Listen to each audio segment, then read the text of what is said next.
the September meeting of the Thank you, Matt, of the Employee Forum. We appreciate y'all being with us this morning, a little bit earlier than normal. But I wanted to get things started today by welcoming everyone and just having a brief moment of silence for our colleague, Professor Zijian, who we tragically lost on August 28th in a senseless act of gun violence that left our campus community shaken. So please do join me in a moment of silence to honor his memory.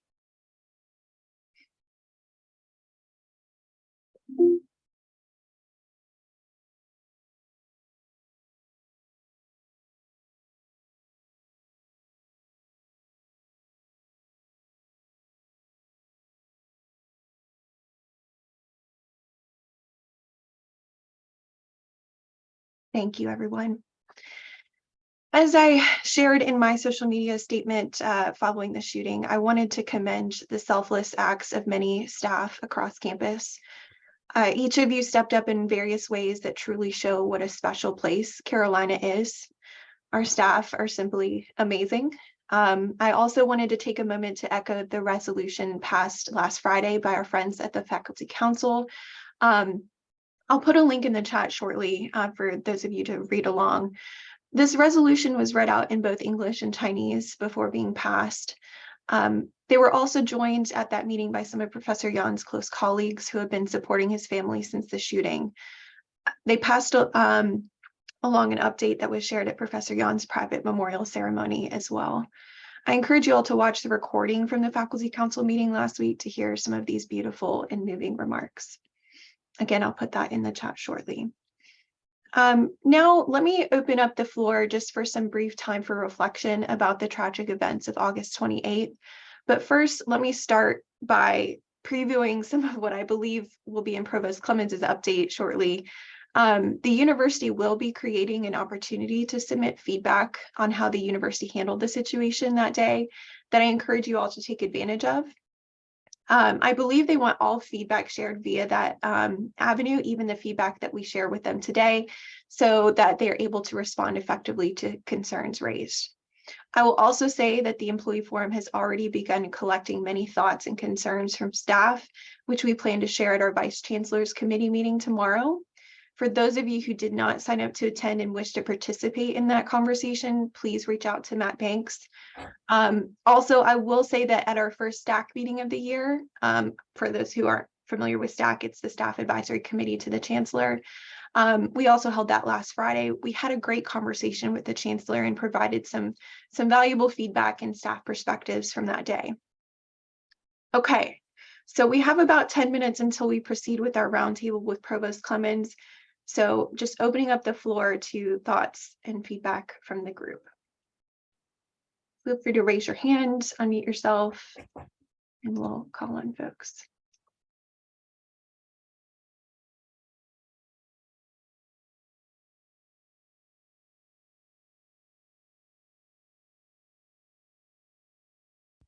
Don't be shy, folks.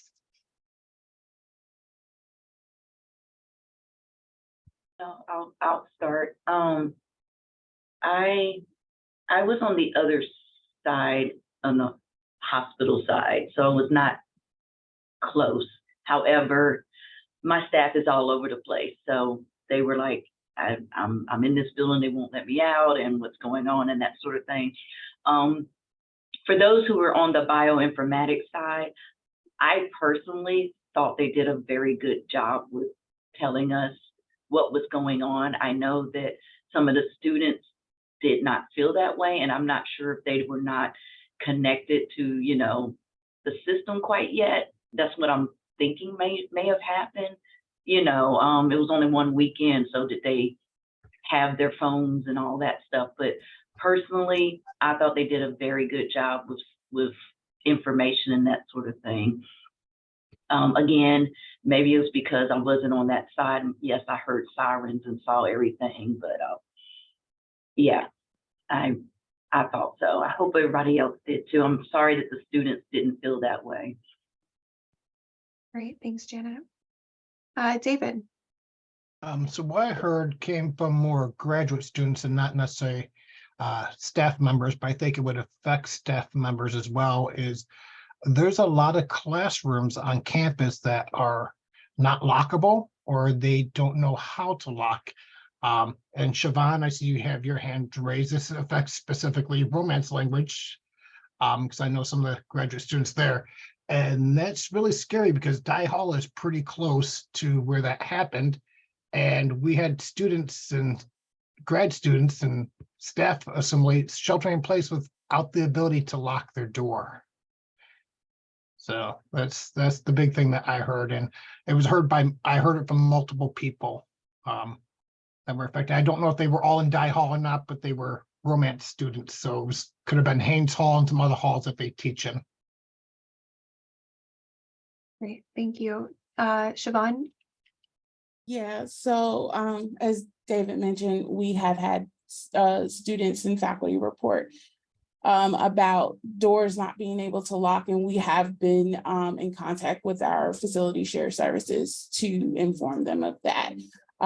But I will say, and I don't know if this is just on main campus, again, Dye Hall was very close to this incident, unfortunately, and I did not feel like communication was great. The fact of the matter is we got the initial alert with a very basic template, and I understand that's what they try to push out as soon as possible.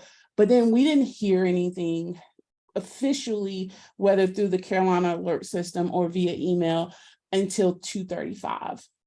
There was no communication between that outside of checking the social media sites and or local news.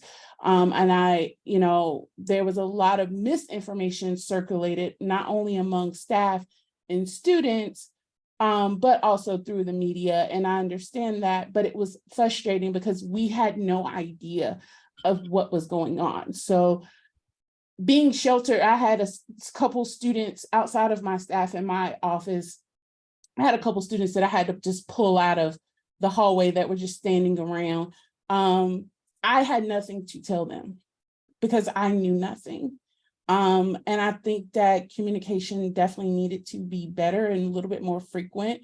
I have heard that one of the reasons why they didn't continue to push out Carolina alerts was because they didn't, if it wasn't active shooter on campus, they didn't want to give away people's locations, which I can understand that thought process, but what about email?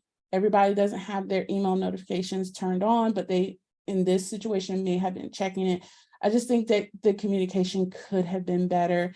Again, also training is needed. I have heard of the active shooter training, have never attended one. Luckily, I have already been through a lockdown at another institution, so I kind of knew, following on instincts, knew what to do.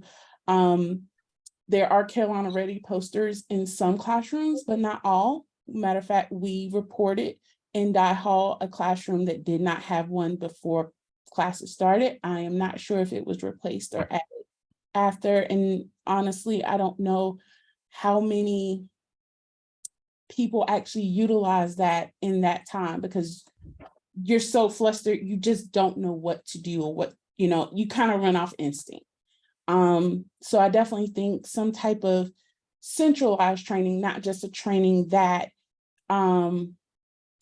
we have to request is required. Our kids go through this training on a regular basis in the secondary school system. Why don't we have some type of training that we are going through? Thanks, Siobhan. Arlene. Our building also doesn't lock because one of the staff is like, we can't lock the building. Why can't we lock the building? Sorry. Okay, Arlene. It's just I just cried at the drop of a hat. Okay. I had students who were going, I can't find so-and-so. And they were freaking out, which of course I'm trying to keep calm because watching an older person freak out when you're freaking out just makes it worse. And this is a minor thing that Siobhan gave me the idea, hi, we have a potential active shooter, please turn off the noise on your phone, just in case. Because I didn't think of that, but having that reminder, hopefully we won't need this again, but. Great feedback. Thank you, Arlene. Kira? Yeah, I'll just preface this with I am similarly shaken to Arlene. Yeah, so I'm going to say words and in theory, they're going to make sense. So hang in there. Thank you. So I echo what Arlene and others have said about more specificity, and I understand that it was an active, ongoing, developing situation. I think what I have heard from students, faculty, and staff is that the seriousness of the situation did not come through in the tone of that message. And while I was not physically on campus that day, I was emotionally on campus that day. I had a work study student who had just started, who I was working with, who didn't know the building, as well as colleagues who were in rooms that did not work, as we were trying to make sure they had information to the best of their ability. And I will say the only reason that I knew the seriousness of the situation and was able to communicate it to my colleagues and my work study student was because my partner, who is in a graduate program, was communicating with their colleagues who had been ushered into buildings by police in that area.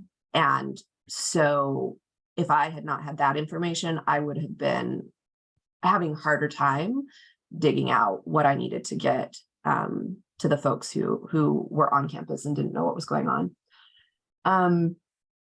So that's the biggest feedback I have heard consistently, and I think may have been a contributing factor to some of what I have heard in terms of faculty continuing to teach, faculty continuing to hold exams, and students not knowing about the situation until later. I will say, I think the other thing that is, for me, incredibly frustrating is that I keep hearing that from students, staff, and faculty that there have not been active shooter trainings on this campus. And I have only been here since 2019, so I don't have a long history with it. But the folks who have told me that, I think I am surprised and frustrated because before I moved here, I knew about the shooting in Charlotte, and my friends and family who knew I was moving here were concerned about us moving into this area.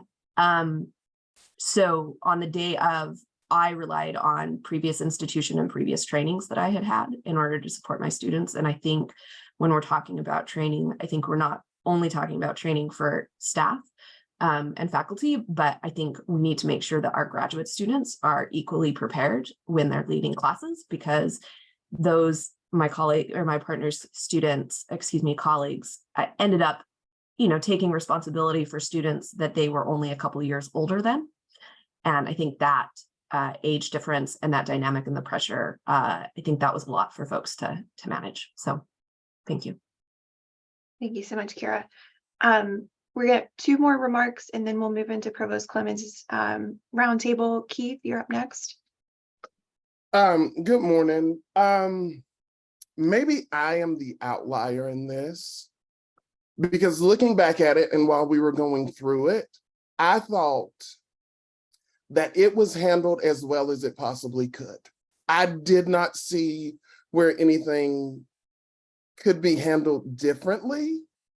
I mean, well, there's always the opportunity for things to be handled differently. I don't know that it could have been handled any better. And this is just my opinion, because I am cognizant that most of these situations, when they happen, the assailant is someone that is internal. So any communications that we disseminate to all of the population, we also disseminate to that person. So if we're telling the entire university that XYZ is happening in this building, and these people are in this building, that person knows as well what is going on. I mean, I understand that people want communication, they want more information, but you have to also understand that the same information that we're being given is being given to the person that they are looking for. And also in regards to active shooter training, I have taken the active shooting training on this campus. No, it is not compulsory, but it is available. I took it when I worked in the Union, which is probably the most active building on the university at times. So the resources are there. Are they compulsory? No, but we took the initiative to say, hey, we want this, because for us, when I worked in the Union, it was never really about if it ever happens. We always looked at it as when it happens. But from everything I saw from law enforcement, from the university, from communications, I thought it was handled as well as it possibly could. But then again, I may just be the outlier. I don't know. Thanks, Keith. Michael, final comments from you. Yes, I was a student at UNC during a mass shooting event in the 90s. And in the time that I've worked here, there have been multiple either threats by people who decided to come march around campus with guns for various political reasons, or during a mass casualty event perpetrated by a student. And yeah, that training exists, but it needs to be mandatory, because the reality is, as sad as it is, every student on campus came of age doing active shooter drills from kindergarten. And now they look around and they see us and we don't know what to do. We need to know what to do. We have to be told by professionals what to do, because having been through multiple mass casualty events on campus, I still don't know what I'm supposed to do if I'm on campus when one happens. And as a corollary to that, if we're going to use conditions 2 or 3 or whatever to deal with things like closing the campus in an emergency, we need to be told how that affects remote workers, because almost everyone that I represent in employee forum is remote. And so I got questions from probably a dozen people saying, what does this mean for us? Do we need to keep working? Are we not supposed to keep working? That's a really small concern in the larger picture, but it led to a couple of days of a lot of people not knowing exactly what their role was. So that's my 2 cents. Thanks, Michael, for that feedback. All right, folks. We're going to turn to our roundtable with Provost Clemens. Provost Clemens, welcome, and thanks again for being with us this morning. Thank you. Thank you for having me here, and thank you for that conversation, which I heard part of. Let me start by thanking all of our staff, employees, and everyone else for your response to the active assailant incident. I heard numerous stories from students, from faculty, about how much staff in every part of the university were critical in the moments after, and how much they were helpful, both to our students, to one another, and to the campus at large. So thank you very much. I know it's been a difficult time, but you were super. If you saw the faculty council meeting, the chancellor described our response as according to plan, but not perfect. And I think that's what we have to hope for. You can plan in advance, and you can plan better over time, and you can get closer and closer, but probably not to perfect. So there's going to be an opportunity for all of you to provide feedback through a portal that Daryl Jeter has set up. We're trying to do the after action centrally. And so I think that message was being prepared by comms to come out today or tomorrow. So we're going to have a single site to collect feedback from the whole campus. Please, even if you've given feedback via another mechanism, I encourage you to go and put feedback according to the questions asked on that questionnaire. That will be very important to improving the plan, because when something happens, it's too late for more training. It's too late to change the plan. The plan sort of flips into place. So I'd like to especially thank Daryl Jeter and his team for the work they've done over the past 2 years. Some of it you may know about, some of it you may not, but after I came in as provost, I learned that he had been putting together a team to have a meeting with the system office to invite Charlotte to come with their team. They described their after action. They described the things that went well and wrong over there. And that did inform a whole lot of activity. Again, not at the level of perfection you would want, but that's why we had information in classrooms that was scannable. Those faculty who read the information would have seen guidance that was not compatible with continuing to teach. And so anyone who kept teaching either didn't see the guidance that was available in the classroom or didn't follow it.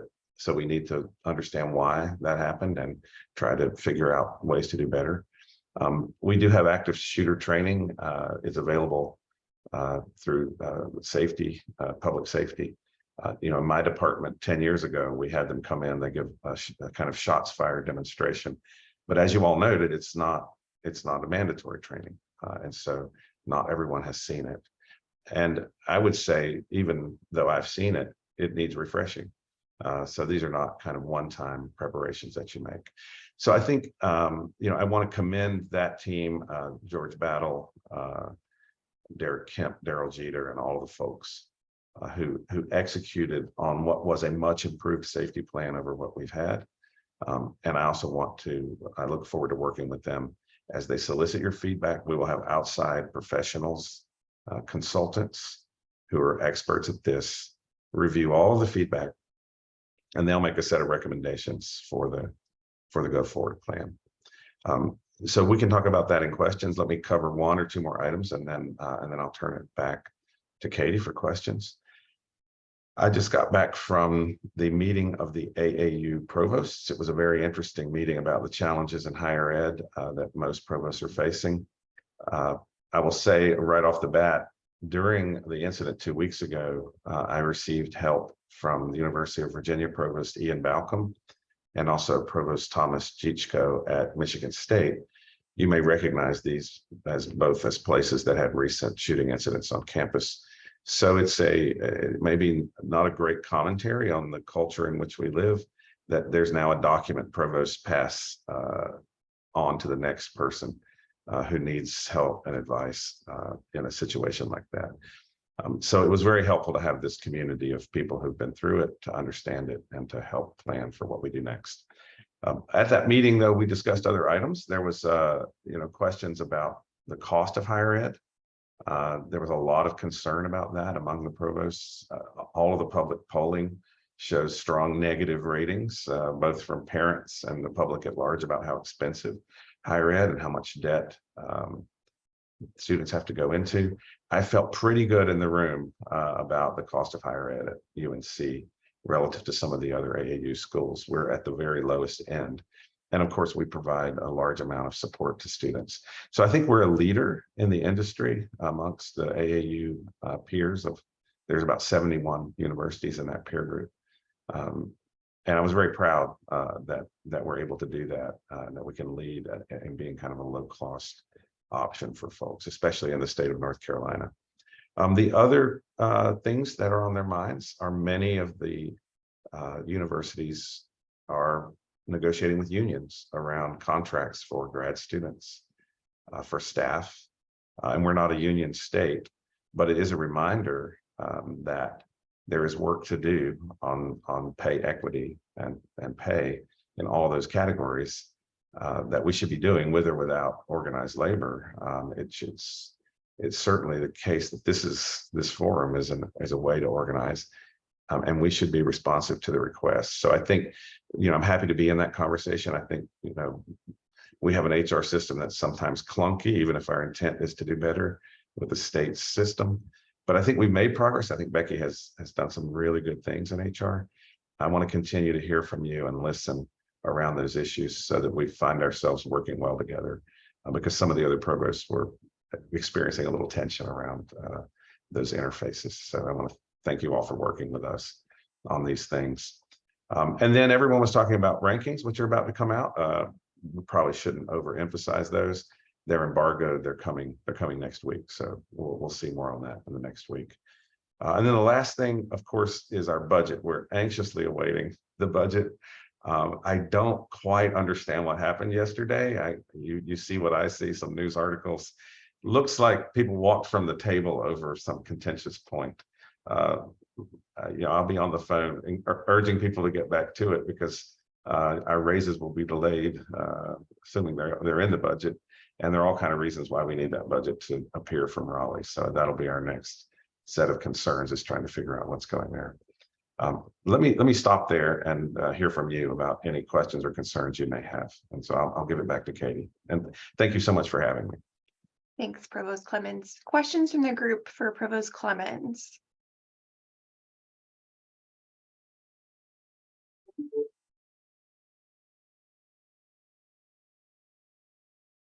That'll be a first, Chris, if there's no questions for you. Either means I covered it or there's no hope I can answer it.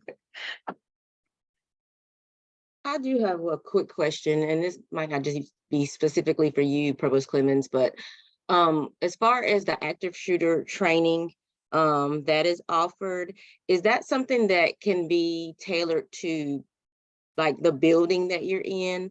I'm at the School of Social Work, and our building is very siloed. The suites are very siloed. And so we had some issues where there were people who, might have been in a suite all alone, or, just were not aware of everything else that was going on because of the corner of the building that they're in. So I think that if it's not available, it would be helpful to be able to have a specific training tailored to, buildings that have an action plan for what to do.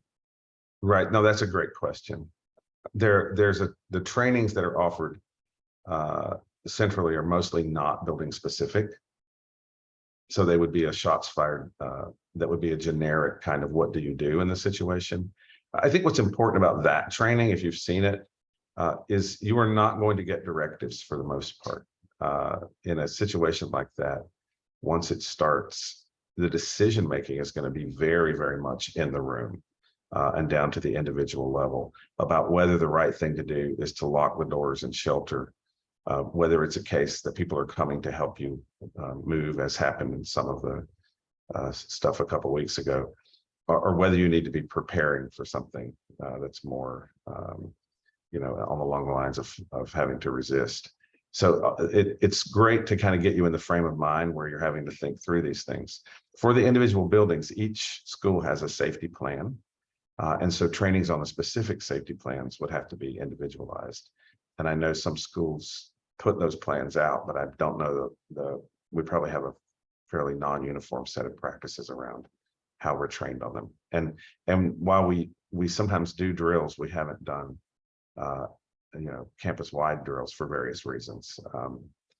And we also need to keep in mind that there are other. If you look at the safety information on Carolina Ready, which again is a new app that's part of our revised safety plan, tornadoes and other kinds of natural disasters are something that have to be in that training. Fire, obviously, and so it's a broad set of things that could be in a training. So please go and give feedback to the survey. We'll be looking at whether there should be some individualized required training on individual safety plans as part of the after action. Thank you. Yeah. Thanks, Tiffany. Other questions?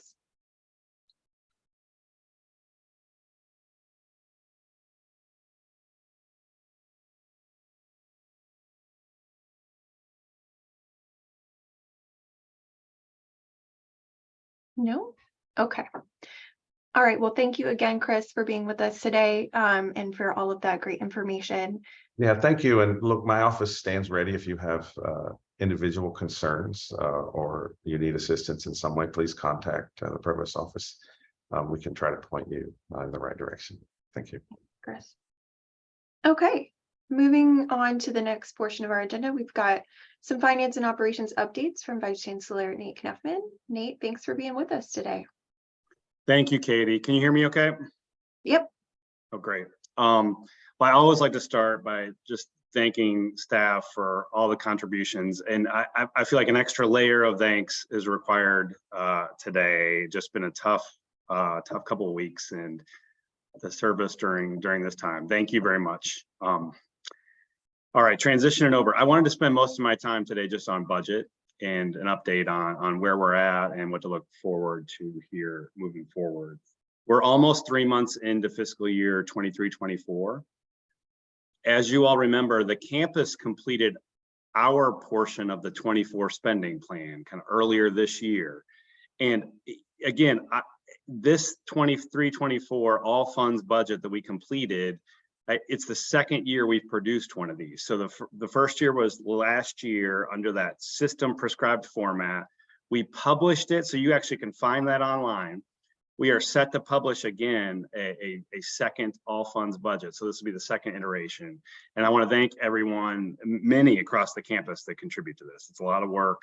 Budget totals $4.2 billion for this year. It's, you know, when you look at it, you really see the scope, the broad scope and mission of the institution reflected there. I think it's a real big step forward on transparency. It's fiscally balanced. We've got some money set aside for contingency. And most importantly, we really do try to align resources with our top priorities. So I say all that about our spending plan for 23-24. Of course, it isn't entirely finished until we get a state budget. And that state budget really always impacts and influences that. I really hope to be here today and to be able to share a bit more details about that. You know, expectations were we would see something this week. You know, the provost alluded to this. It sounds like we've hit kind of a final snag related to gaming. We're still very hopeful to see something shortly. And I know that timing remains pretty frustrating to many. And I can appreciate that. I think the most important thing is that there still remains and there still seems to be momentum towards finishing a budget. And the reason that's just critical is just these, you know, I think the good news is there is a budget. It sounds like the budget document itself and all the major decisions are there. So we're just kind of waiting that final ability to release. And I think it's likely to include some good news for UNC. And again, you know, our expectations are there will be a strong package for pay raises for state employees. This is the first year where there's a new funding formula at the UNC system level on enrollment funding. And the reason that's really important is it's the first time through with the state process and where there's appropriation assigned to that. And UNC-Chapel Hill is set to be the largest beneficiary in this year one. So that's really important. That's something that we're looking closely at, and we feel confident that that will be in there. We're also likely to see some strong funding for repair and renovations, which we all know is critically needed at the campus. We expect and we hope to see some restored funding for Carrington Hall for School of Nursing, our Keenan Flagler Business School project, and then even for the School of Law, some restored funding there. The other big area that I think you're likely to see is the collaboratory set, you know, well positioned to see some additional funding there. And I think, again, I want to revisit just how to think about the budget right now, because I think there's a lot of frustration just about the pace. But I think the larger context around this, and the provost alluded to this, you know, critically what's important is getting a state budget. And I think we're still on that path to get one. And really putting that in a larger context, we are very generously supported here at UNC-Chapel Hill and in the state of North Carolina. And it's been incredibly consistent over time. And when you really look and you step back and look across higher ed and look at how we compare to our peers, our level of support is really, really generous. And, you know, it stuck out to me a little bit. And I'd encourage this forum and others to look at a recent Wall Street Journal article that looked at funding in public flagships over the past 20 years. And you'll see that many flagships have had their funding cut, but they've substituted that with large increases in tuition. And you know, here at UNC-Chapel Hill, we've been able to enjoy really steady state support, and it's really allowed us to keep that tuition incredibly affordable. And it still allows us to offer an education that really is an incredible, you know, exceptional value proposition. So I try to keep that bigger picture in mind. I know that may not be all that comforting when there's some frustration, you know, about where the decisions are, but I try to keep that bigger picture in mind, at least for myself. As we look forward to the 24-25 budget development process, we'll really start that process in October. with instructions being sent out, we typically ask units to send in budget submissions by the end of November. Then we will meet with units in December and January. Major deliberations on decision making in the January, February timeframe, with an eye toward putting a recommendations for approval in front of the Board of Trustees in March, and then the Board of Governors in May. So we're still in the planning process right now, but we do, when we look toward this process this year, what's going to be different? What can you be thinking about? I think one thing, expecting to have access in use of a new budget tool. It's called Plan Carolina. We expect it to be live this fall. Central finance staff and ITS are right now in the middle of preparing training materials for users. And I think really the goal there is to replace what's been in a very manual process with spreadsheets. Hopefully we will see an increase in efficiency, improve our ability to just memorialize decision-making on budget, and really help with analysis. Having more data, access to data and history, help us plan a little bit better. One other thing that you can expect to be different is just likely to include some contextual information on performance, really to accompany a lot of the budget data. To date, we've really been focused on incremental budget decisions in the budget numbers kind of isolated by themselves. I think the focus is shifting a little bit more toward just what we're getting for the dollars and being able to put that in context. So we're going to be working toward that. And again, we're on a journey in terms of how we can make these decisions and present information in this space, but I expect there to be more on that. So I really appreciate the opportunity to provide some updates, and I'm looking forward to coming back and sharing more as we continue to. Great. Thanks so much, Nate. I just wanted to commend you and your team for all of this work to kind of improve the transparency around the budget process. I think that we've taken great strides in that area, and I look forward to working with you and your team to continue kind of demystifying the budget process for staff across campus. And just having these quarterly updates, I think, is going to be a real value. So let's see here. Do we have any questions for Nate today?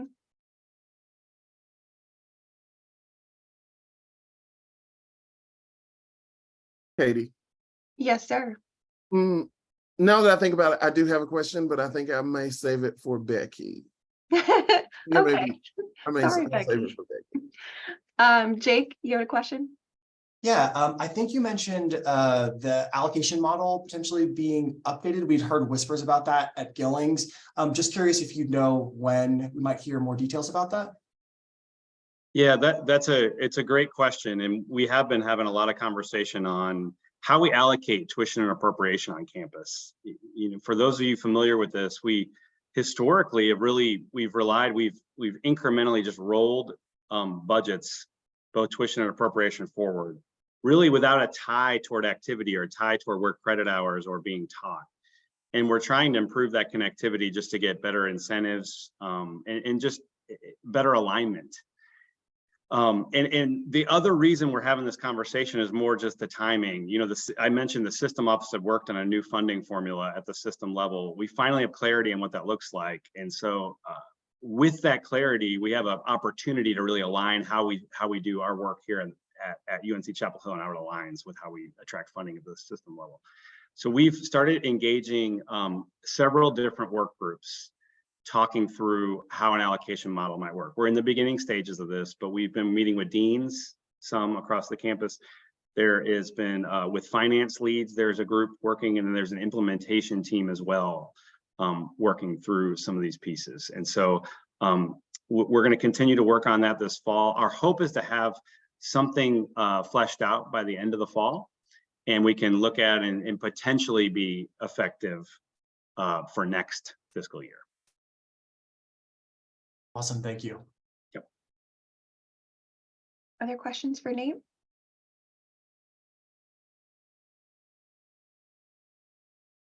Arlene.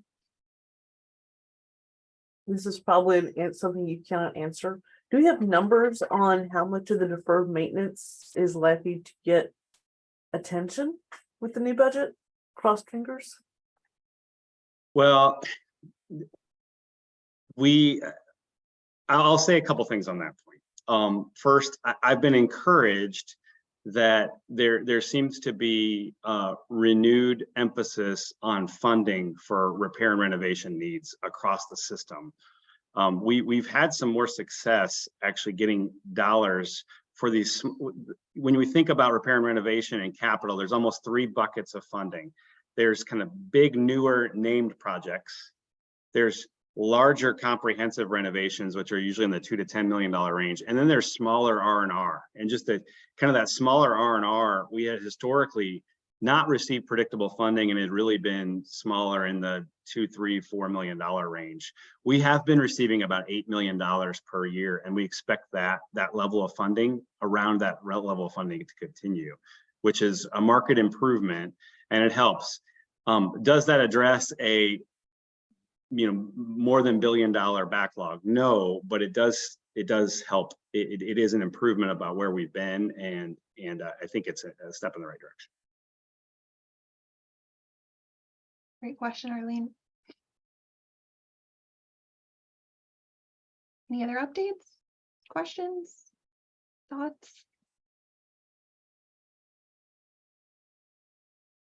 Well, again, thank you so much for being, okay, wait, question in the chat, hang on. How are prioritizing how the additional funding is spent, read the backlog? How are we prioritizing how that additional funding is spent? Sorry, I had a typo. Just No wondering, worries. Thanks, Nate, for all you're doing. We're getting additional funds. That's great. We're up to $8 million a year, as you said. Every little bit helps. What's the plan to spend those additional dollars in terms of elevators? Because some of what I'm hearing is, and these are anecdotes, some of what I'm hearing is it's not necessarily shortage of money, it's shortage of contractors that we can get to come in and do the work, or that there's third-party contractors just won't take our money, essentially. Can you speak to that a little bit? Sure, and great question, Matthew. There are a lot of challenges, whether it's labor and finding and having access to labor and contractors, or even just supply chain. At times, either there had been some pretty sizable inflation and escalation. We've seen some moderation on that piece, but even just the timing associated with being able to get necessary materials has been a challenge in that space. In terms of how we prioritize, our team does a really great job weighing various criteria, whether it's life safety, building envelope, tied emission. We really try to work through a methodology there, weighing those various factors to get at that list. And so each year we have this running really list, and we're able to put those, we try to put those in highest priority order. The hard part with how we've been getting, I think I'll say one more thing, just it's the good and bad with some of the additional funds we've been getting from the state. The good news is it's been more money, as I mentioned. The challenge for us, though, has been they're earmarked for individual projects now. They're actually named, even the smaller dollars. And so there's a little less flexibility for us at the campus level, which does put a premium on making sure you're prioritizing effectively. So it's a great question, Matthew. I kind of have a follow-up to that question. I know there's been discussion of trying to leverage and prioritize donor funding to cover kind of some of the gaps we have in some important kind of R&R and accessibility updates. Do you have any thoughts on kind of how we're utilizing that space to move forward in this area? Yeah, it's another good question. We've had a lot of conversation on this. Historically, it's been a real challenge to have attract donor funds for just renovations. Typically, those are just newer buildings seem to attract more of the interest. That said, Mike Andreessen has really we've had several conversations about prioritizing that type of work, and he's even, I believe, in the process of hiring some senior level folks who, with one of those being kind of focused on being able to attract some dollars for renovation, which is really exciting to me. I think it would be, and it's actually an opportunity for us to really, I'm not sure many universities have been able to make much of a dent in that space. And I think we may have a unique opportunity here to show some progress and lead. So I'm encouraged, and I hope to be able to report more on that in the future. Awesome. Thanks, Nate. Couple of final questions. Jacob. Yeah, hi. First off, thank you for taking the time to talk to us. I'm sure there's a lot of competing interests for your attention. To kind of drill down a little deeper into some of the issues we've been experiencing on the facility side, is our larger budget issues, particularly things that were approved pre-pandemic, are now, because of inflation, we're having to kind of re-put them out. They have all the costs of both labor and materials have skyrocketed. Like a project that was approved 3 years ago for 1.5 is now clocking in at 2.7. And that's further compounded by the fact that somewhere within the state system, I don't know if it's in our facilities or at state approval, we're having to manually enter things because of a computer glitch. So we're months and months behind in getting approvals through. So I guess my question, and this may be more of a budgetary issue, but I feel like there's a lot of roadblocks that are in the way. And I'm just curious if there's any light at the end of the tunnel on some of those, just those processes getting streamlined or centralized. I really enjoyed the idea of kind of centralizing funding at the university, and I think that's a good first step. But I'm wondering if there's a way to fold facilities and some of those ticketing and receipt-based decisions all in that same kind of movement. Well, I appreciate your question, Jacob, and I may want to have myself or my team follow up with you to get a little more information on your case, because I'd like to be responsive there and see what we can do. I know generally I think there's been various studies at some of the regulatory pieces in place on what governs how we are able to do facility work, and whether that's on the renovation side or even larger capital projects. We've seen some progress. We've seen some thresholds increase and some things aimed at allowing us to move more efficiently. We've seen some of that happen. I think there's an opportunity to organize some information on these pieces, even if there's state processes that are in place or state restrictions, if we can, we can get a better sense of which ones are causing those issues and how to advocate on behalf. And then two, there's likely some things we're doing internally, like you outlined, Jacob. I think some of those things may even be just internal processes that I think there'd be an openness to looking at and taking on, because I think so. We'll follow up a little bit with you. And again, just to add a little clarity, like I also know that like our facilities division is stretched really thin here. Like I know most staffers are. This is not me being upset with the fact that we've got a lot of people with 2 plate loads worth of work, and they're really trying to sort through it. But it's creating backlogs that are just going to continue to balloon. And I worry that's not really getting elevated. And I think it's mostly just because some of the facilities workers and people in this industry don't have as many avenues to conversations like this. So I just felt that it really needed to be brought up. Thank you. I do appreciate your points. Yeah, thank you. Final question for Nate. Arlene. I know this is probably a separate bucket, but part of the costs of union renovations is being able to pay the staff to do it.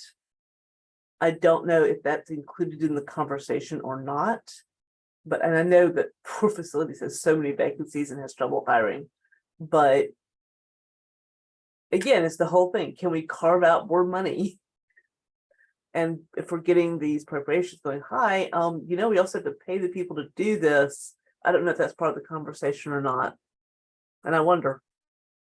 No, great question, great point. It absolutely is part of the conversation. I mean, we care deeply about our team and the great work they do. To Jacob's point earlier, we're stretched thin. We recognize that. It's not unique to Carolina. It's not unique. I think a lot of folks are facing this across higher education.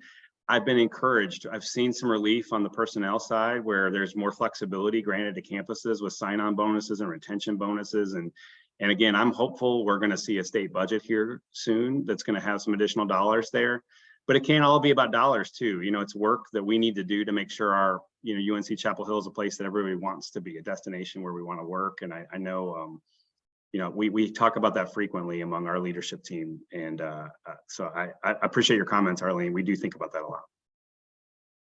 All right. Well, thank you again to Vice Chancellor Knuffman for being with us today. It's always great to hear from FNO and our friends over there. And thank you all for all you're doing on the finance and budget side. Thank you. All right. So next up on our agenda, we have some university communications and the well updates coming from Vice Chancellor for Communications, Kamrhan Farwell. Thanks for being with us, Kamrhan. Thanks for the invitation, Katie. And I realize that this presentation is coming right around my 1-year anniversary coming to UNC. So I've had the opportunity to meet many of you and hope to meet more of you. Katie asked me to give this update on changes that we've made to the well, and we made that plan after we met over the summer before this event took place. And so I do want to talk about the changes in the well, but before I get started, I just wanted to publicly thank my staff. They are involved in helping carry out the protocols with emergency management and the police. They were sheltering as they were doing their work. And I know they've been encouraged by all the kind words from across campus, because we know we not only help with that work, but we also try to help the university with recovery. And so we've been really encouraged to tell that story and help as much as we possibly can in this difficult time. And then we are working on a story about how various members of our community have stepped up in particular ways to help the community, either at the time of the lockdown, but also in the recovery. So if any of you know of a person who you think would be comfortable with us talking about that, we'd like to show just how the community came together in the moment and in the time after, and how staff members contributed to that. And you can email any ideas to me. So as I mentioned, Katie asked me to do this update before all of this. So it is interesting that we had just launched the well 6 days, the new revamped well 6 days before this event took place. I was actually really glad that we had gotten to that point, because I think the well is more robust channel that goes to not only staff and faculty, but also to students. And so we were really grateful to have a vehicle that was shipping across campus at a time when we had a lot of information to share from departments all over the university. So with that, I'll kind of shift into how we've expanded and improved the well. Usually I talk about things before they are already in motion, and Katie and I talked about this before we launched, but now you all have seen a little bit of the well, hopefully in your inboxes, and you can hear a little bit about the thought that went into that revamped version. So we can move on to the next slide, and and I'm seeing it on, oh, there we go. As you've seen, we changed kind of the look and feel of the well. Our UNC creative team put together some new images that are a little faster format. Moving on to other representations for different uses, and then moving on into content. So what were our goals? Our goals were to share stories about Carolina to a wider audience. So this brings us into common practice at most universities, that staff, faculty, students, only having a vehicle that goes to staff and faculty without the students. The students are interested in those stories as well. It kind of creates a spot where we can include information and stories about staff and faculty, but the students are interested in that too. So we really see a commonality across the campus, but we also see a commonality outside of the institutions. So we saw quite a few people subscribing to the well, even when it was focused on staff and faculty. So in some ways, the new well distribution is acknowledging that a lot of people want to know about all of the things happening on our campus. And so we've decided to broaden that, and really anyone can go and subscribe to the well. That's been the case since it went digitally, and we'll continue to push it out to audiences who may not know that they can get information about all the people behind what's happening at the university. So we're focusing on the stories that are most important. So we know there's a lot of storytelling happening all over campus, and different departments are sending out newsletters and websites, and the schools are too. And so we can't include all of that in the well, but really what we focus on is if people are, what are the 3 things that people are talking about today that everyone is interested in. So we're picking those things that are, so the rankings, for example, were mentioned. We'll definitely have something on the rankings, share that with everyone. But the topics are also focused on internal issues as well, and announcements and other things. So we want to make sure that people are more knowledgeable about all the work we do. There is a lack of understanding of all the different things that the university does for its students, for its community, but also the whole state and the world. So we're focused on making sure that we don't take that for granted, and that we're continually telling people about that work and what's in, and most importantly, we're going to be focusing on the people behind it, the faculty, the staff, and the students. And then we also want to make sure that we help the community engage. So I'm going to take you through a couple of new items that we have that are particularly designed to help people know what's going on at the university and engage in the parts of it that they're interested in or want to know more about. Moving on. So in terms of content topics, these aren't the only things that you will see in the well, but they do cover some areas that are particularly important to us and that we'll be trying to focus on. We really want to show the power of the research, and not only the researchers, but also the staff, the students, and the impact on people that research has. So research is a key distinguishing factor for this university.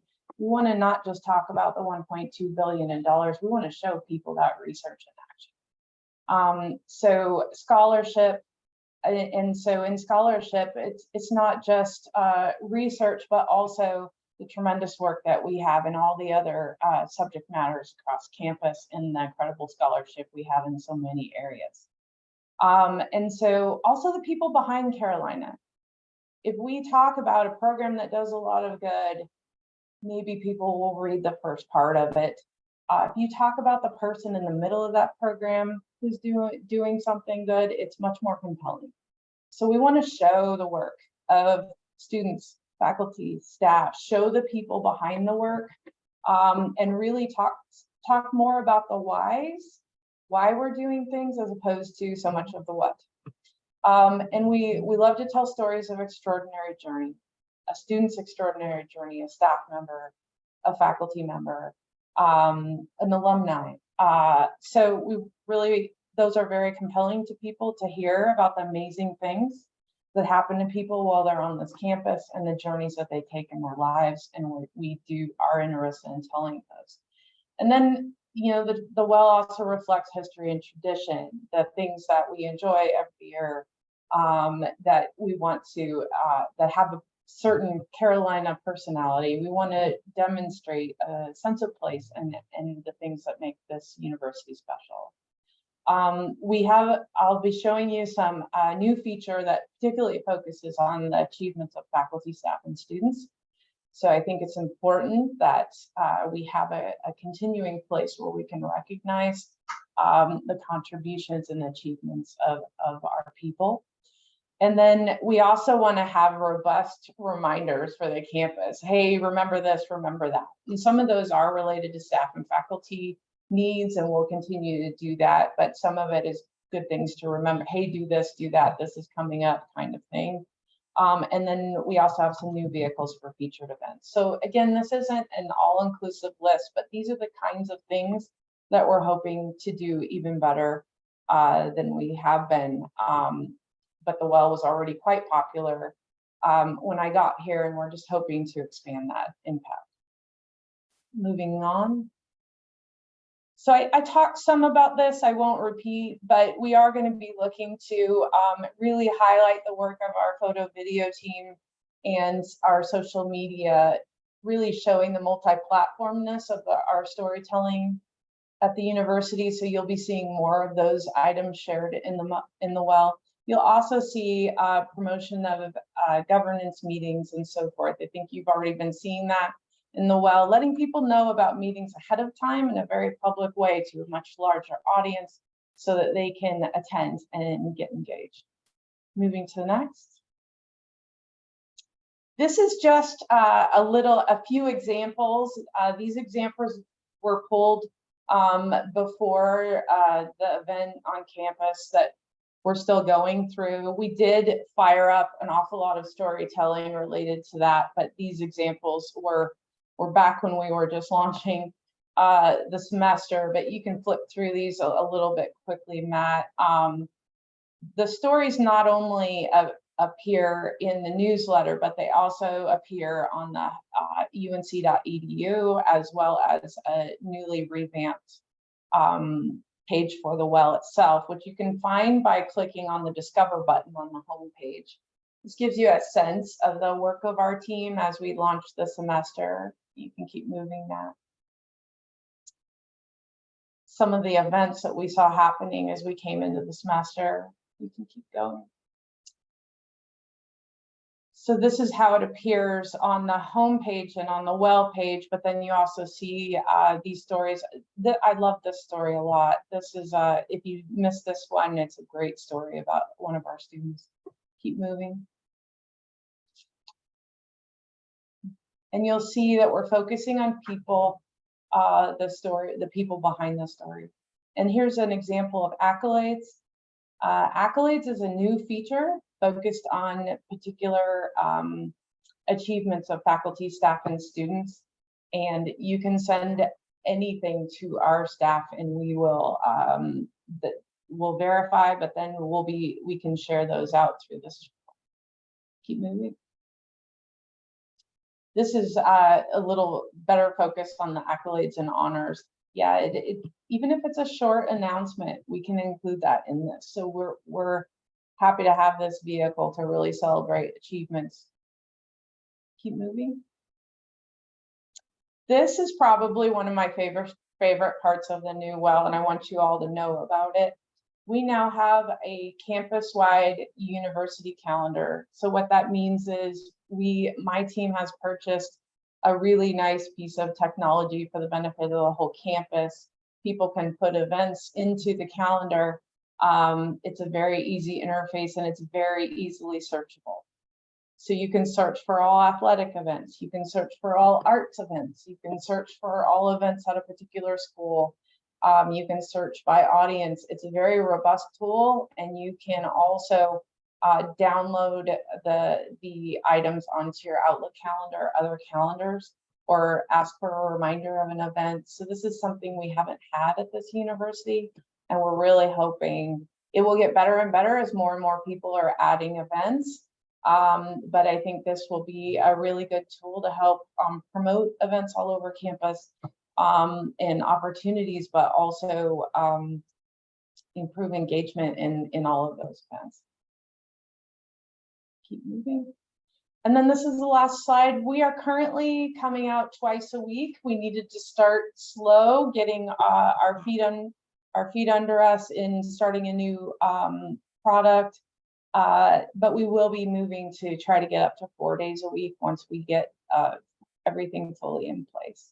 So that's what I wanted to share today. That's what the new well is about, and we're excited about it. So far, it's been very popular. We're seeing a readership really climb in all the areas, and I will say that calendar is quite popular as well. Thanks so much, Kamrhan. I want to give a quick shout out to folks on this body through the employee forum, also our stack group that helped kind of provide Kamrhan and her team some feedback on the well that kind of helped lead these changes. So appreciate all of you and contributing to that effort. And Kamrhan, great work. Looking forward to many more updates. Jacob, you have a question. Always. I just sometimes keep them to myself. I did have a quick question. You mentioned the events calendar. One, I think that's a fantastic addition. I'm really excited about it. But you were also mentioning having people add that. Is there a form? Is that through your website? Do they need to email somebody? Just as someone who, I mean, I know the forum should totally take advantage of that. I'm hoping some of the other organizations I'm with will as well. I just would like to know how to direct. Good question. I do believe there is, I will make sure to get that information to Katie and she could share it out. But I do believe there's a spot online where you can ask for information. You know, there's a little training involved that our team is helping with, but I can get you guys that information and it's available. That would be great. And we would love for the people on this body to be trained in that effort, because we are in the thick of it and know of all of the things happening across campus. So great. Any other thoughts for Kamrhan? Thank you all. I really appreciate the time. Thanks, Kamrhan. We appreciate it. Moving on to the next portion of our agenda, we have a special presentation coming from Vice Chancellor and General Counsel Charles Marshall and Executive Vice Provost Amy Locklear-Hertel. They're here to talk about the Students for Fair Admission versus UNC U.S. Supreme Court decision. We want to make sure that our body is fully informed and kind of knows the context behind the decision and kind of where we go from here. So we're able to best and most effectively advocate for staff as we deal with this massive change in higher education. So looking forward to hearing from the two of you. Thanks for being with us this morning. Thanks, Katie. Amy and I have been working hard for the last couple months. I want to really confess that Amy has been working as hard as anybody, along with two members of my team and some other folks, and she'll be able to talk more about that in just a moment. I'm really here just to frame the discussion and presentation a little bit. I know this has been a really, really tough last couple of weeks for everybody. I was a little late joining the meeting, but just being on campus, as a lot of you are, the last couple of weeks, it's just been really, really hard. And I know we're all trying to take care of our offices and our departments and our colleagues.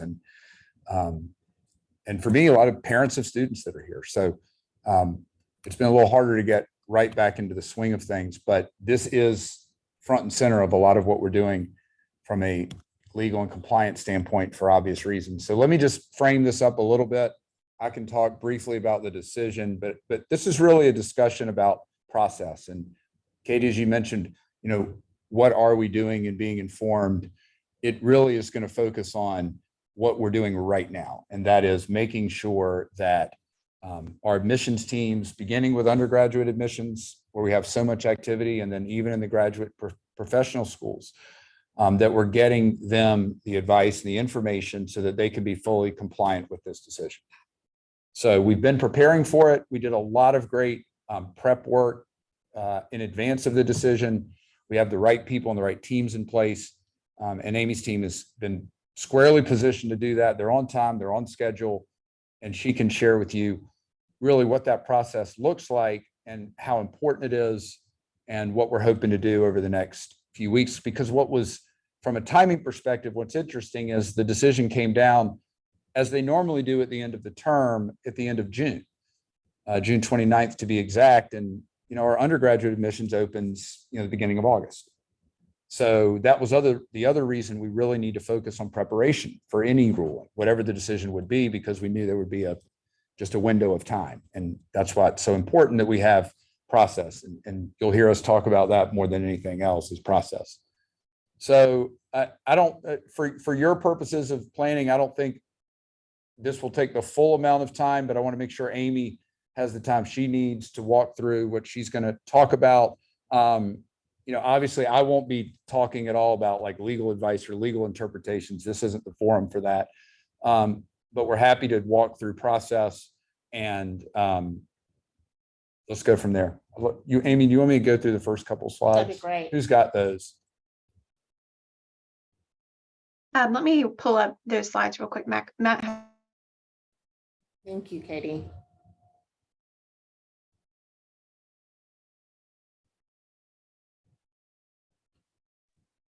Give me 2 seconds. I'll pull those up.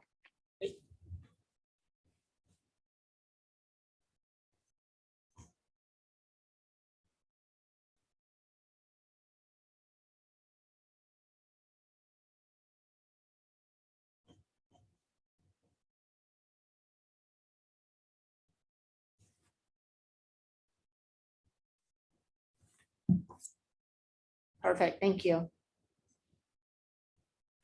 I'm going to start the slideshow shortly. Hang on.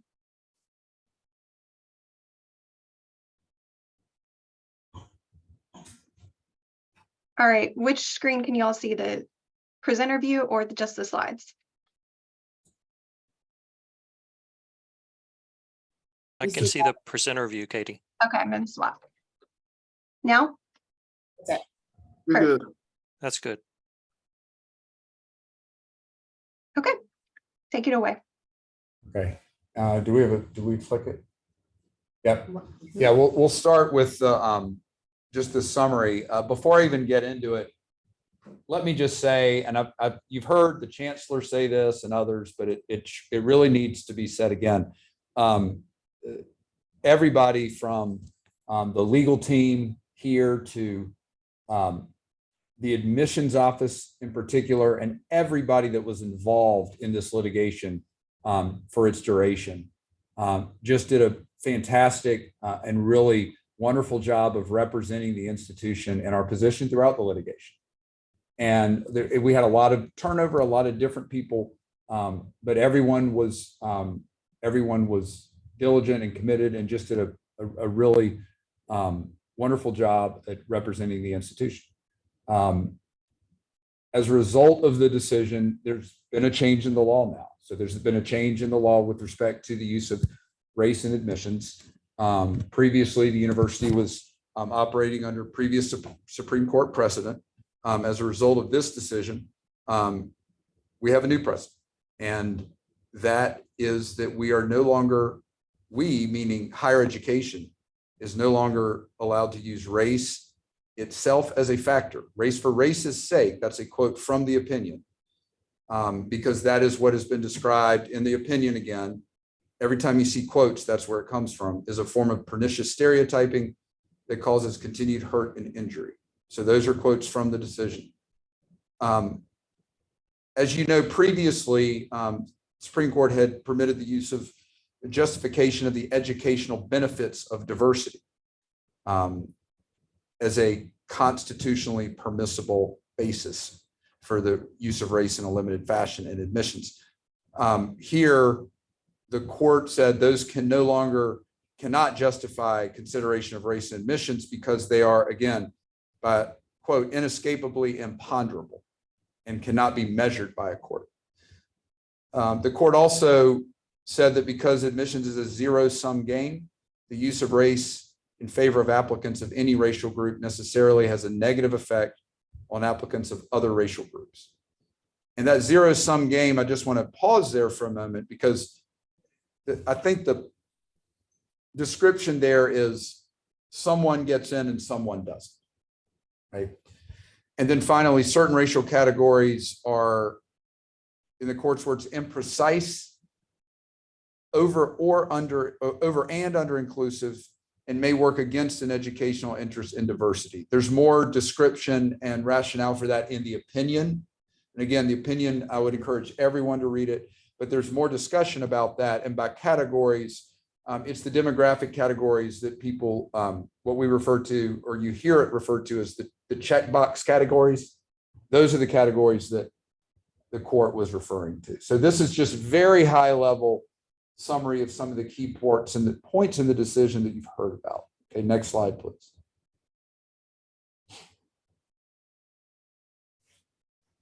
Okay, so as we mentioned, the key takeaway from the decision now is that colleges and universities can no longer consider race as a factor in evaluation at any stage of the process, right? So that includes regular, early, wait lists, and so forth. And this includes, we cannot award a tip, a plus, or anything else that is a benefit or advantage to an applicant based on the applicant's race. That also means colleges cannot use the admissions process to try to achieve any racial diversity goals within a school or a program, including what you've often heard referred to nationally as efforts to mirror racial demographics of a state or a particular community of service. Also, we cannot track the racial status of applicants during the process in order to assess the racial composition of the incoming class or to compare it to the racial composition of previous classes. All right, next slide. Okay, this is something, again, that you've probably both read and heard about, and that is, how does this relate to essays or information that may be disclosed by applicants in their essays? Applicants can discuss their personal experiences related to their race and personal essays, but they cannot receive credit based solely upon their racial status.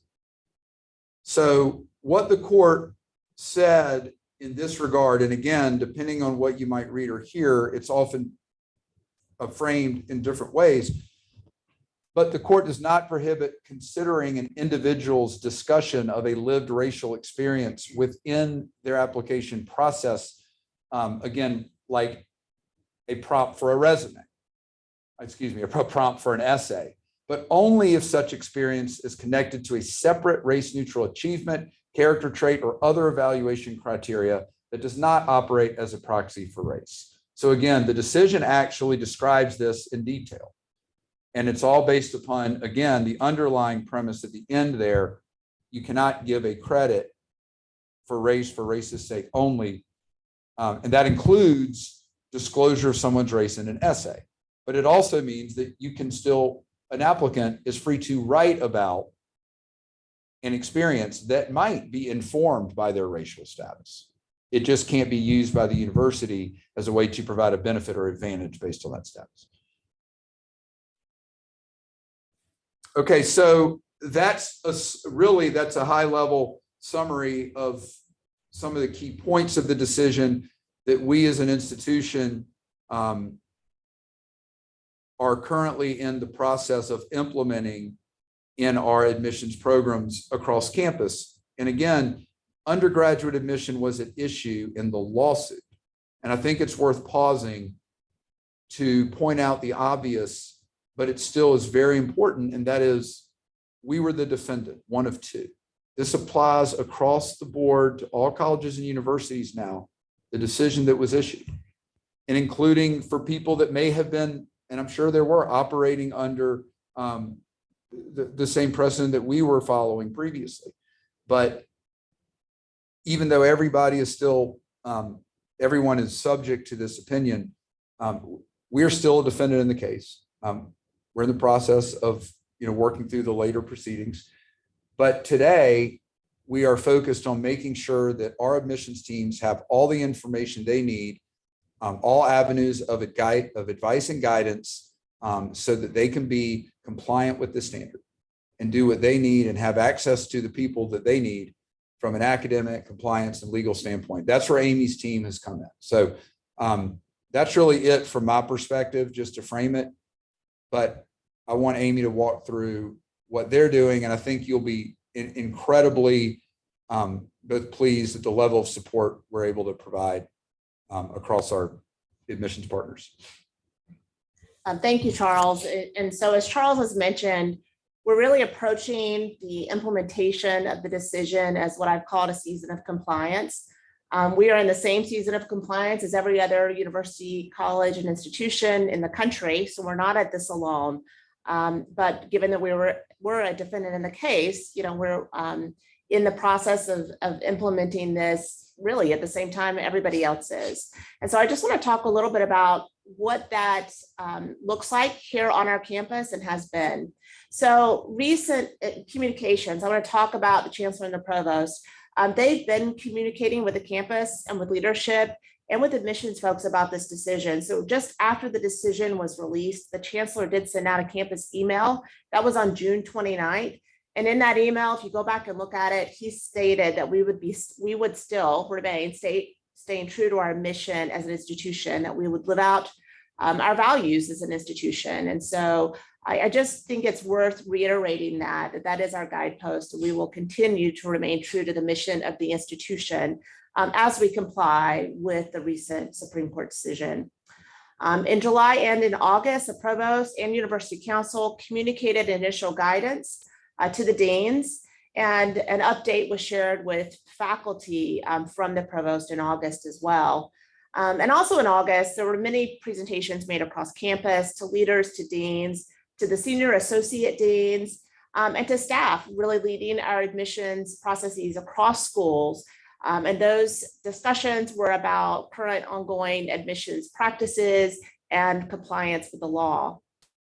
And our plans to implement the recent decision. You can read those communications, Katie, just a moment. You can read those communications at admissionslawsuits.unc.edu. So I just wanted folks to go back and look at that. If you want to see what was contained in those communications, you can refer to it there. And so, Katie, now next slide, please. I just want to share a little bit about what's happening in the undergraduate space as well as the graduate and professional school space. As you know, our Vice Provost for Enrollment is Rachel Feldman, and so she has a large team and she's leading the effort for the implementation of the decision with undergraduate admissions. And to date, a few updates there on that process. That means that we've removed admissions reviewers' access to racial demographic data that students may voluntarily provide part of the application in the checkbox fashion. So applicants can continue to check a box for race, however, if they so choose to do so, but that information is not then viewable or communicated to anyone involved in reviewing those applications for admissions purposes. So in other words, that information is masked. Undergraduate admissions has also updated their undergraduate application materials, their training, and their guidance following the Supreme Court decision. And they've been preparing staff and readers to review applications. They started new training and returning application reviewer training last week and completed that training just this week. So that work has just been done. The decision, though, also applies to graduate and professional school admissions processes. And at Carolina, with the number of schools that we have and the various degrees and programs we have well over 100 graduate and professional school admissions offering processes happening on this campus. And so in similar fashion, for every application, we have removed the ability for admission reviewers to see racial demographic data that applicants may voluntarily disclose, just like we have in the undergraduate space.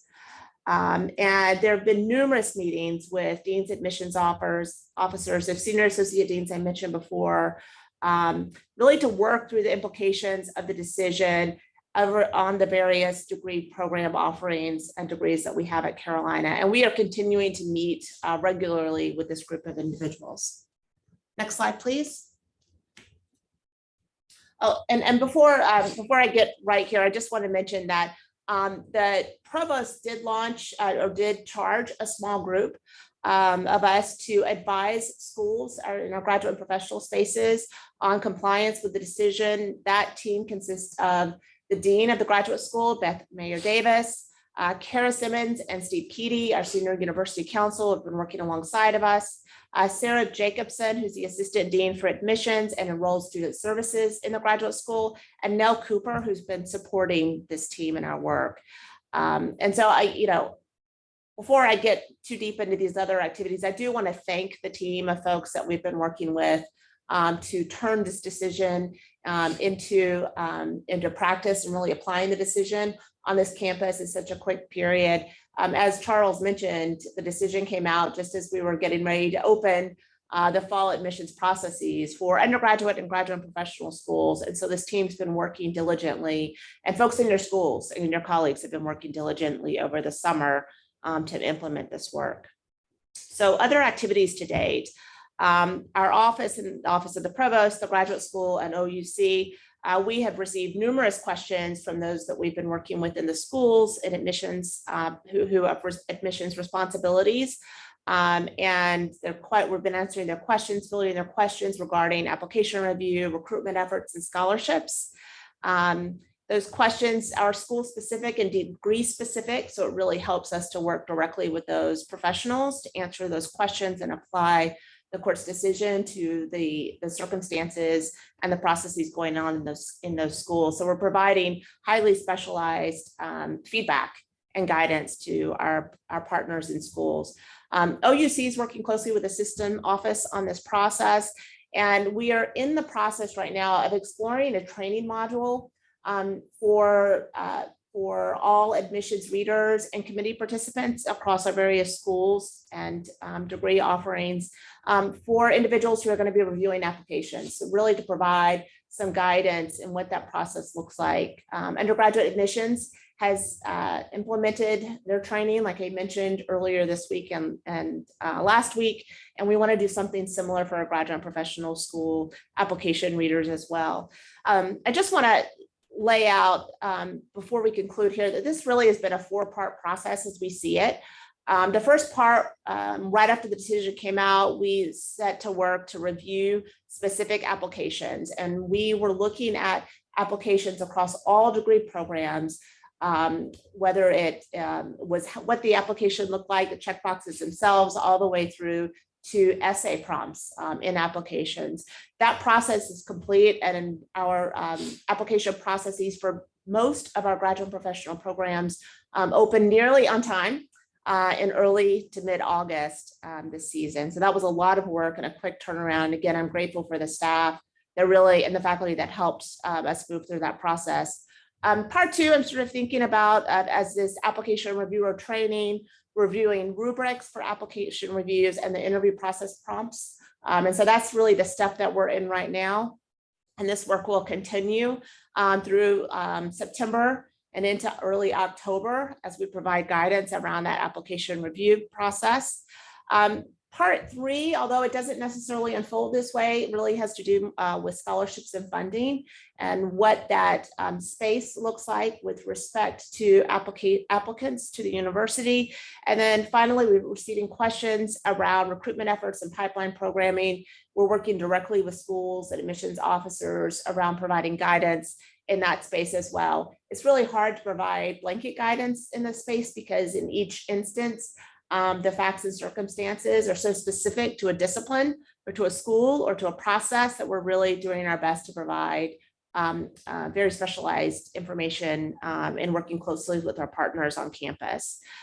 We've been grateful for everyone's patience as we work through this. I know this is how many people spent most of their summer. And we realize that folks still have questions. I want to just assure you all that we are working closely with individuals in each of the schools to answer those questions in as timely of a fashion as possible.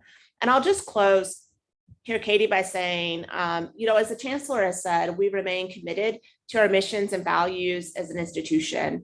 And that remains true. And even the Provost mentioned recently that that we're making opportunities out of this change that's before us. And so I just couldn't be more grateful to the folks across the schools and degree programs who are rolling up their sleeves and thinking about not only the compliance with the decision, but really how to streamline or improve admissions practices across campus. And so just grateful again for all those people across campus we've been working with and for our partners.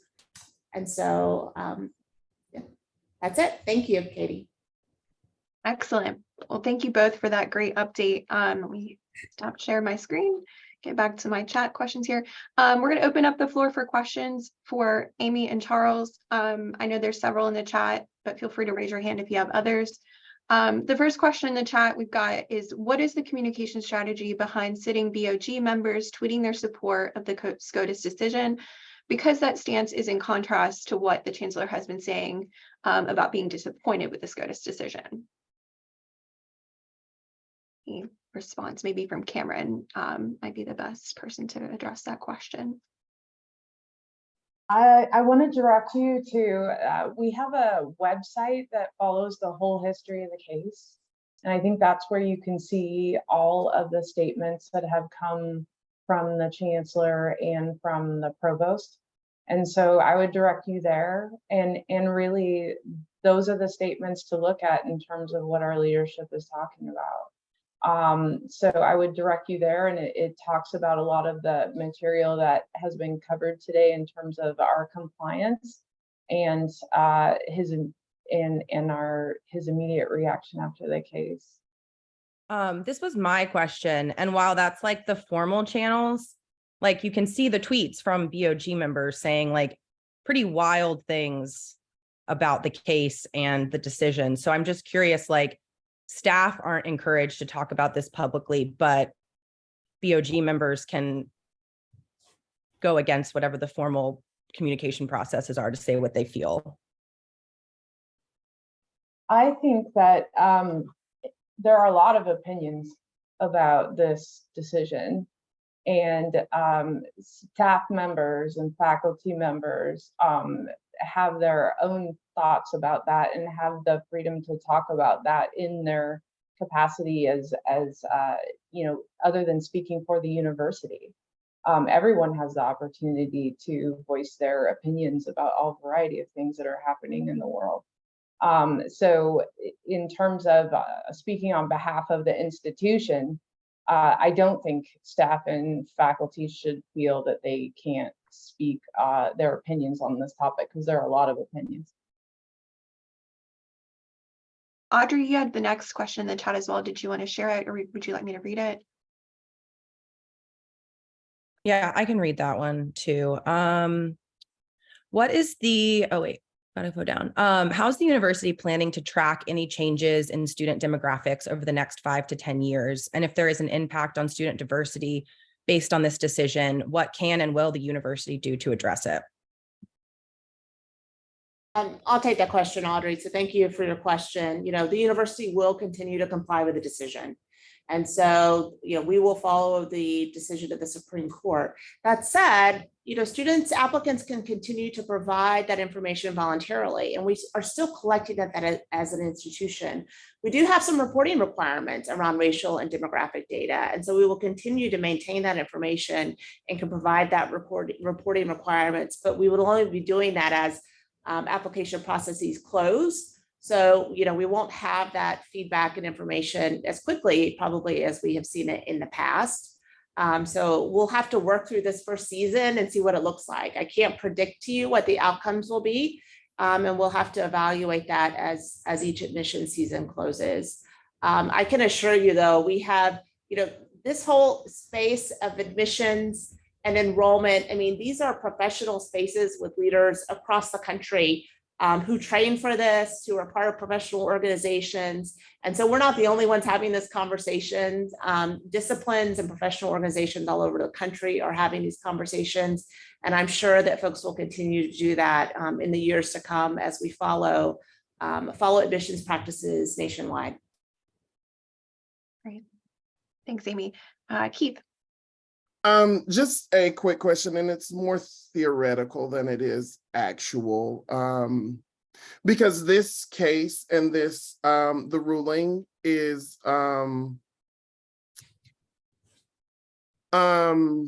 very targeted. Like it is very pointed, it is very specific, it is 100% exclusively about race.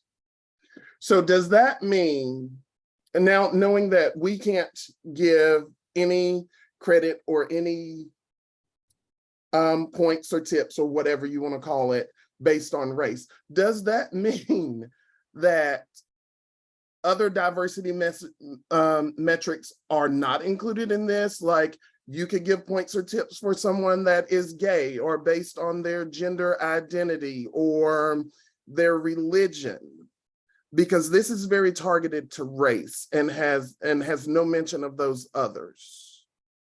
And this is theoretical. Yeah, that's, you know, that gets into some legal questions that we're not prepared to talk about here, but I will tell you that you're right that it is a narrow opinion in that what was presented to the court. And so these next level questions that Amy mentioned, and that could be a part of what you mentioned, depending on what the universe of different characteristics are. All of that is we're going to look at. And frankly, the one thing you're going to hear us say over and over is we're going to comply with the law. So we have the constitutional standard introduced by the court on June 29th with respect to race. We have other legal requirements regarding non-discrimination and other protected classes that we are required to follow, and we will continue to follow. So all of this is an opportunity to make sure that we are compliant there. So some of the existing obligations we've always had. And the other ones, to the extent this decision calls anything else into question, as some have suggested, we're just prepared to look at that. But right now we are focused, as Amy said, on her process and making sure that we're compliant with this decision. Great. Other questions from the group?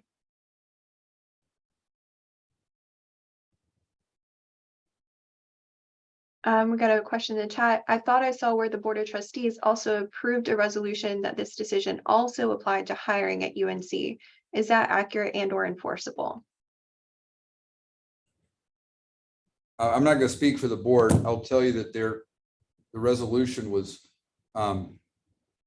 consistent with what the Supreme Court's decision said. So it says we need to comply with it, and we're going to do that. Becci's on here. I don't think we're talking about employment today, but I'll just echo what I said earlier. We're going to follow Title VII and all of the employment laws, and our system has a non-discrimination policy that the board referenced. So the board has reiterated the non-discrimination policy that applies to admissions and employment at the system level, and reiterated the Supreme Court's decision. And Becci, I don't know if you want to add anything else. Yep, I think that's right. As Charles will likely support, some of what the lawsuit said already exists in hiring, though we do anticipate some added changes probably as a result at the federal level, but not as a result of our board activity. What is the case right now is we will follow the laws. We have a number of existing state and federal laws that we apply on the regular. We also have system policy that is in compliance with that, as you all know, guides most of the work we do every single day. So I don't believe there's any change as a result of the resolution from the board. Katie, I would just add, I know that you're on a time crunch. I just want to make sure if there are any other questions that they kind of focus on process, because I want to make sure Amy has a chance. And if not, that's fine, because like I said, I won't be able to answer legal questions. Yeah, great. I did have one final question. I brought this up in previous meetings, and I know that legacy admissions make up a fairly small amount of this university's applicants. But is there any thought or stance from the university or timeline at which we're going to think about legacy admissions and how we're going to handle those? Because I know that that's a conversation happening across the country as a result of this decision. Yeah, I'm not aware right now. That's probably a question for Kevin and Chris. Yeah. Again, focused on where we are right now to try to get through this process. I mean, I'll just note, as you mentioned, Harvard had a much larger share than most schools of legacy admissions. And there is a complaint, as you all probably saw, that was filed just a couple of days after the decision. That's a completely different type of claim. It's a separate proceeding, but it's important to note we are not subject to that. We are not a part of that claim. And as you mentioned, we're not at all like Harvard in that regard. But I think any questions about that probably need to be directed up to the Kamrhan, unless you have other suggestions. But that's not on our compliance work coming out of the decision. Will do. Any other final thoughts? Again, thank you to both Amy and to Charles for this great update and feedback on the process as it stands. Thanks, Katie. All right, folks. Well, with that, we're going to turn to Becci Menghini and our typical human resources updates. Thanks, as always, for being with us, Becci. Thanks, Katie. It's a pleasure to be with you today.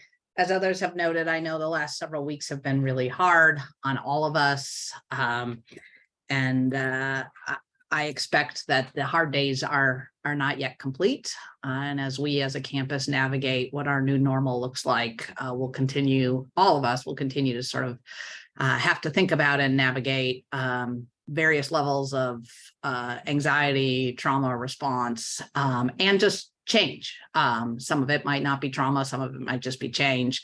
I encourage you to be kind to one another as you do so. Recognize that trauma affects all of us differently. There's no one way or right way. but it's important in these moments. The single thing that all of us know how to do is be kind and be gracious. And I would encourage you to do that to your fellow colleagues. I am going to keep my remarks brief, in part because I am jumping on a call with some system colleagues to get a better understanding of a few things coming down the pike. And I do need to jump on that at 11, but I wanted to give just a couple of updates. I know almost everybody who's spoken this morning has given an update on the budget. So my remarks will not be new or different, other than we do know that we're held up by some decisions around gaming.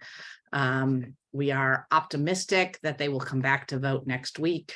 But I also am acutely aware that I have sat in front of you every month for the last however many months and said we're optimistic. And I have been proven wrong every time. And I have now decided I am taking Keith Hines' approach to the budget and acknowledging that it'll be a bonus if it comes before the new year. Seriously, though, I'm optimistic that it'll come before then. A couple other things coming down the pike. Many of you likely saw the language out of the bill passed through the legislature related to diversity and inclusion training. This is seemingly in follow-up to some of the requests that had come about the types of training the universities across the system do. We are convening a larger group to have a discussion about that bill, but by my first read of it, it does not suggest that they are limiting us from doing anything we're currently doing. In fact, the bill has language like you're not allowed to say one gender is better than the other or another in your trainings. You're not allowed to say that we encourage people to overthrow the government. I mean, things that seemingly are pretty basic and are not, as far as I can tell, part of our existing training. So I don't anticipate this will be a big change to the things that we do, but we will convene, or like I said, we're convening a larger group. We'll have some discussions. We'll also spend some time with our friends in University Council and make sure that we're interpreting the language correctly. We'll also talk to our peers at the system office to make sure that our interpretation lines up with theirs and with our friends across the system. And we'll come back to this group and make sure you know that. I don't have a whole lot of updates in terms of what's going on with ranges, other than the SHRA ranges are expected to go to OSHR in the month of October for approval. That package will be sent forward with a request for blanket approval. The hope is that that would come, and then they would come back and be able to help us figure out how to implement those. As a reminder, I feel an obligation to say this every time, not because I don't think y'all deserve it, but because it is the reality. Just because we get changes in ranges does not mean everybody's getting a raise. And that is the reality of ranges, and the fact that we haven't had them updated for a long time. We have a lot more people in a much more compressed percentage of range right now. The goal in redoing the ranges is to extend and actually have a range so people can progress through the range. So that's how ranges are supposed to work. We have not been using them in the way they're supposed to work as much, because the band with which we have room to move has been so much more narrowed. So that's coming. EHRA ranges will be taken up after the SHRA ranges process is complete, and we'll get everybody some more timelines on that.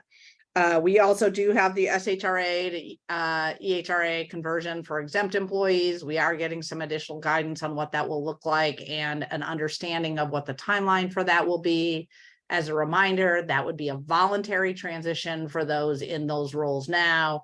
And then when the position is vacated and reposted, it would automatically be reposted as an EHRA position. We also are anticipating a transition for those of you who are enrolled in the optional retirement program. The system office went to bid to move to a single record keeper, which means right now, both Fidelity and TIA serve the university system. That will, in the new year, be only TIA. Right now, for those of you who have investments in Fidelity, there's no change, but we do anticipate communication coming in the new year for people who are invested in Fidelity such that those transfers can be made. This was a decision that has been a long time in the making. It is something that the system went about. It's pretty standard practice in industry and in across systems to move to a single record keeper. There's also, it reduces the risk for the employee in terms of the number of people handling and the documents moving back and forth. And there also is a financial savings. So there's no secret motive behind this. It's just pretty basic business practice, best practice in the industry to move to a single record keeper. I think those are the big updates from external. I am prepared to hand it over to Joe because the other big news is it's about that time of year where we roll into both planning for Employee Appreciation Day and open enrollment. I always tie the two together because our friends in the benefits shop generally show up at Employee Appreciation in some top-notch costumes as a way to grab your attention and ensure that you've gone through your open enrollment process. Joe's here to talk about that, but before he does, I'm happy to take any questions if anybody's got them. I did have a question, and it may not be related to you, Becci, but you are in the know, so you might be aware of university plans on this front. We received communication about flu vaccinations just the other day. I was wondering if the university has any plans. I know we do flu clinics on campus. Is there any plans to also do COVID vaccination clinics throughout campus to encourage folks to get the booster shot that's been newly released? I don't honestly know of any plans. I do know that historically they have been available at student stores.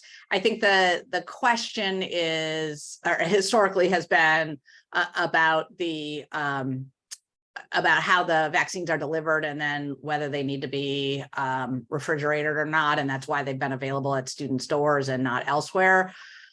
I can certainly see if I can find out more, but I don't honestly know if there's any other plans. I've not heard of any. That would be great if you could look into that. I think it'd be a good idea to have a university encouraged support of that process. Yeah. Keith, you have a hand up. I do. Hello, Becky. Hello, Keith. Okay, first of all, on a personal note, thank you for the conversation we had last week, taking the time to do that. And secondly, thank you for directing me to Joe, who is like the greatest person on earth and knows all the benefit stuff. So he was great in helping me plan out the rest of my life through retirement. He is a superstar. He and his entire team are top notch. I agree. So I do have a question, budget related. As I have hit my 10 years of state service at the beginning of September, once the budget is approved, if we get raises and they are retroactive, if they are retroactive, does that mean longevity pay is retroactive as well? Or will it be based on whatever it is like, I don't, you understand what I'm saying? I didn't even ask a full question, but yeah. I do, but I'm going to have to defer to either Joe or Link on that one because I don't actually know. Okay. Link, just to clarify the question, so you're asking because the budget itself is late, would that also potentially delay longevity payments? Not delay, like if the budget is retroactive to July 1, that means my pay would increase, but my longevity pay would not be, it would be in September. So would I get, would I be paid? Okay, say the budget is passed in October. Would I be paid longevity based on the retroactive July 1 point, or would it just be wherever I was at the point of time when longevity is paid in like the second pay period in September? So what if your longevity is processed before the budget and the legislative increase is implemented, your longevity pay would be paid off of your current salary. However, once the legislative increase is implemented, there's an entire process we go through to go back and correct any subsequent actions, including longevity pay, to ensure that you get the full amount based off of what your new salary would be. Okay, thank you. Yep. Jacob? My apologies if this was addressed earlier. I was a little bit late to the meeting. I was just wondering if we could get a little insight on this. Again, this was more of an issue, I think, within the student affairs unit of campus of not doing time and a half for people that were requested to work during condition 3, as outlined after the active shooter incident.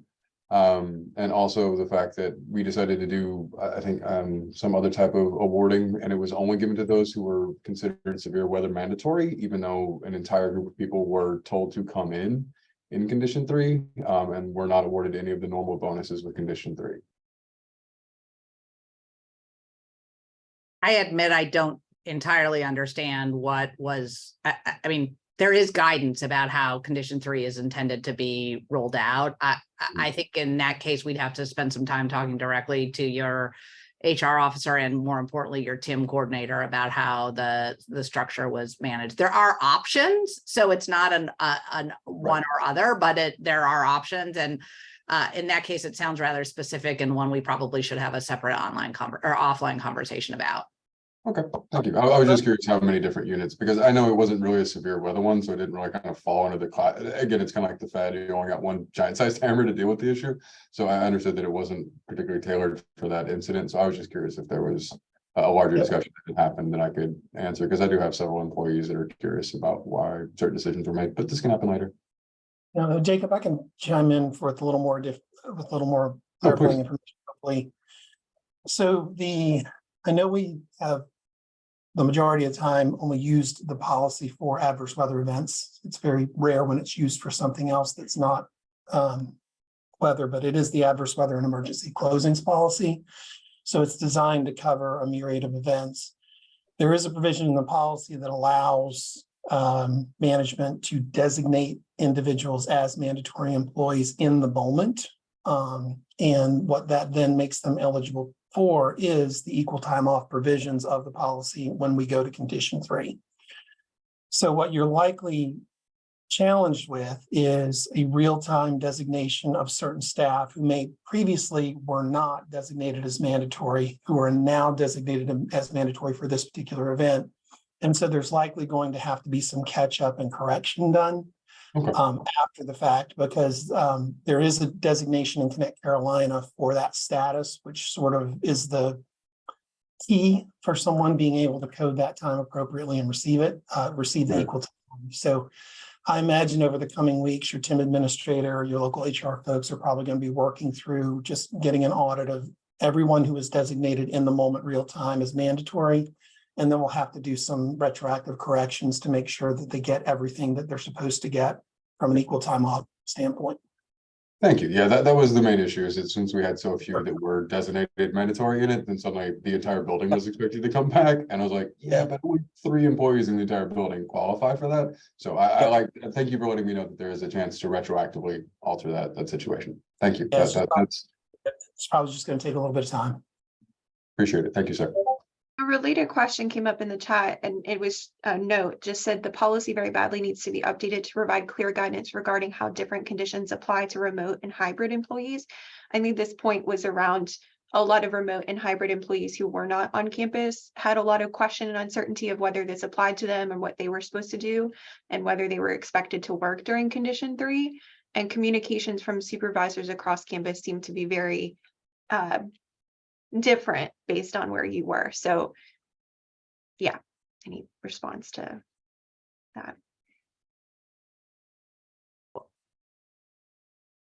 I think it's a fair point that it hasn't been updated, but I do think that the suggestion that people are not expected to report and that you will be compensated for not reporting and not working is there. So we can spend some time looking at the policy and doing some updating, but the messages we sent out really purposely instructed people to the policy, which actually, Matt, I noticed you posted the UNC system policy. I posted the one that acknowledges that it's about emergencies as well from the UNC site. That is what we referred people to help people understand what it meant. I know there were also questions that Link addressed earlier in the conversation We do not have local authority to name condition 3 without going to the UNC system office. In a weather event, that often takes several days. I know several people had concerns or complaints about the way people handled things. We worked as quickly as we could to get the system office to approve condition 3. We were able to communicate that as early as the following morning. That does take some time. It's not a simple, we flip a switch, it happens. As Lig noted, we have to go backwards in fixing some of these things. I know some people then say, well, then I worked and I'm not getting compensated for it. But these are the realities of these circumstances. None of us, I think, would choose to have more time off and have another terrible incident happen. I think the reality is we're all doing the best we can. We have a policy that drives this. We're doing our best to uphold the policy and get information to all of you just as quickly as we can.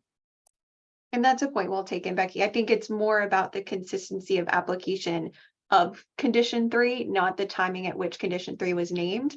So maybe just more communication and understanding for supervisors across campus of what condition 3 means and entails would be helpful, because as Michael pointed in the chat, he had to explain condition 2 versus condition 3 to his leadership. I had to explain it to my boss. Like, there just was a lot of uncertainty about what that meant. So I think just some educational efforts to make sure folks understand what condition 3 is would be important for moving forward. That's totally fair. And we will do it from our end. And I'm going to say the same thing that I ask you every time we meet. And that is, you also are in a position to be in this meeting. We will do, I mean, it's clear that not everybody reads the messages we send out. Totally get it. It's also clear that not everybody gets the opportunity that you all do to get some time with us and with others. You all now have agency to go back and continue to communicate that. We will also take the feedback you've given us and try to do a better job of communicating it. But the single biggest request I have of you is, you are representatives and elected representatives. So I would encourage you to go back to the people you represent and help them understand this, and then also continue to help us figure out ways to better communicate as well, so that we're hitting it both from both sides. Yeah. Teresa? Hi there. I just wanted to say that from the standpoint of working with supporting administrative users on campus, and the fact that we were on a payroll lockout that week, and the fact that a lot of people are remote working, while I know there's a lot of people that were on campus, and my heart went out to everybody, being that I am a remote worker. I just, I think there needs to be some consideration to the remote system, or what we're working with now, and how that works. As far as I understand, and I've been here for a long time, Becky, so I've heard adverse weather. Link will go with me. Adverse weather policy is always in effect. We remember that from years ago, right? And I'm sure there are other people on the call. But I think under the new world that we live in, that there needs to be some consideration to that, as far as like in this case, I can tell you that while we were supposed to be closed, HR processors, originators were working, because we were busy on the business system help desk that day. Yeah, I think that it's fair. I mean, there were several of us that were working during condition 3. The intention was to give people the opportunity to receive and take advantage of resources available to them. Obviously, the way we use condition 3 in an emergency situation looks a little bit differently than it does in a weather situation. We can do a better job of communicating to leadership and supervisors. There's no doubt about that. But I think you're exactly right. There were a lot of people working, and some of them were doing so without the knowledge even of their supervisors. We understand that. Again, we do the best to apply the policy we have in the situations we have in front of us. Vanessa, you had a question?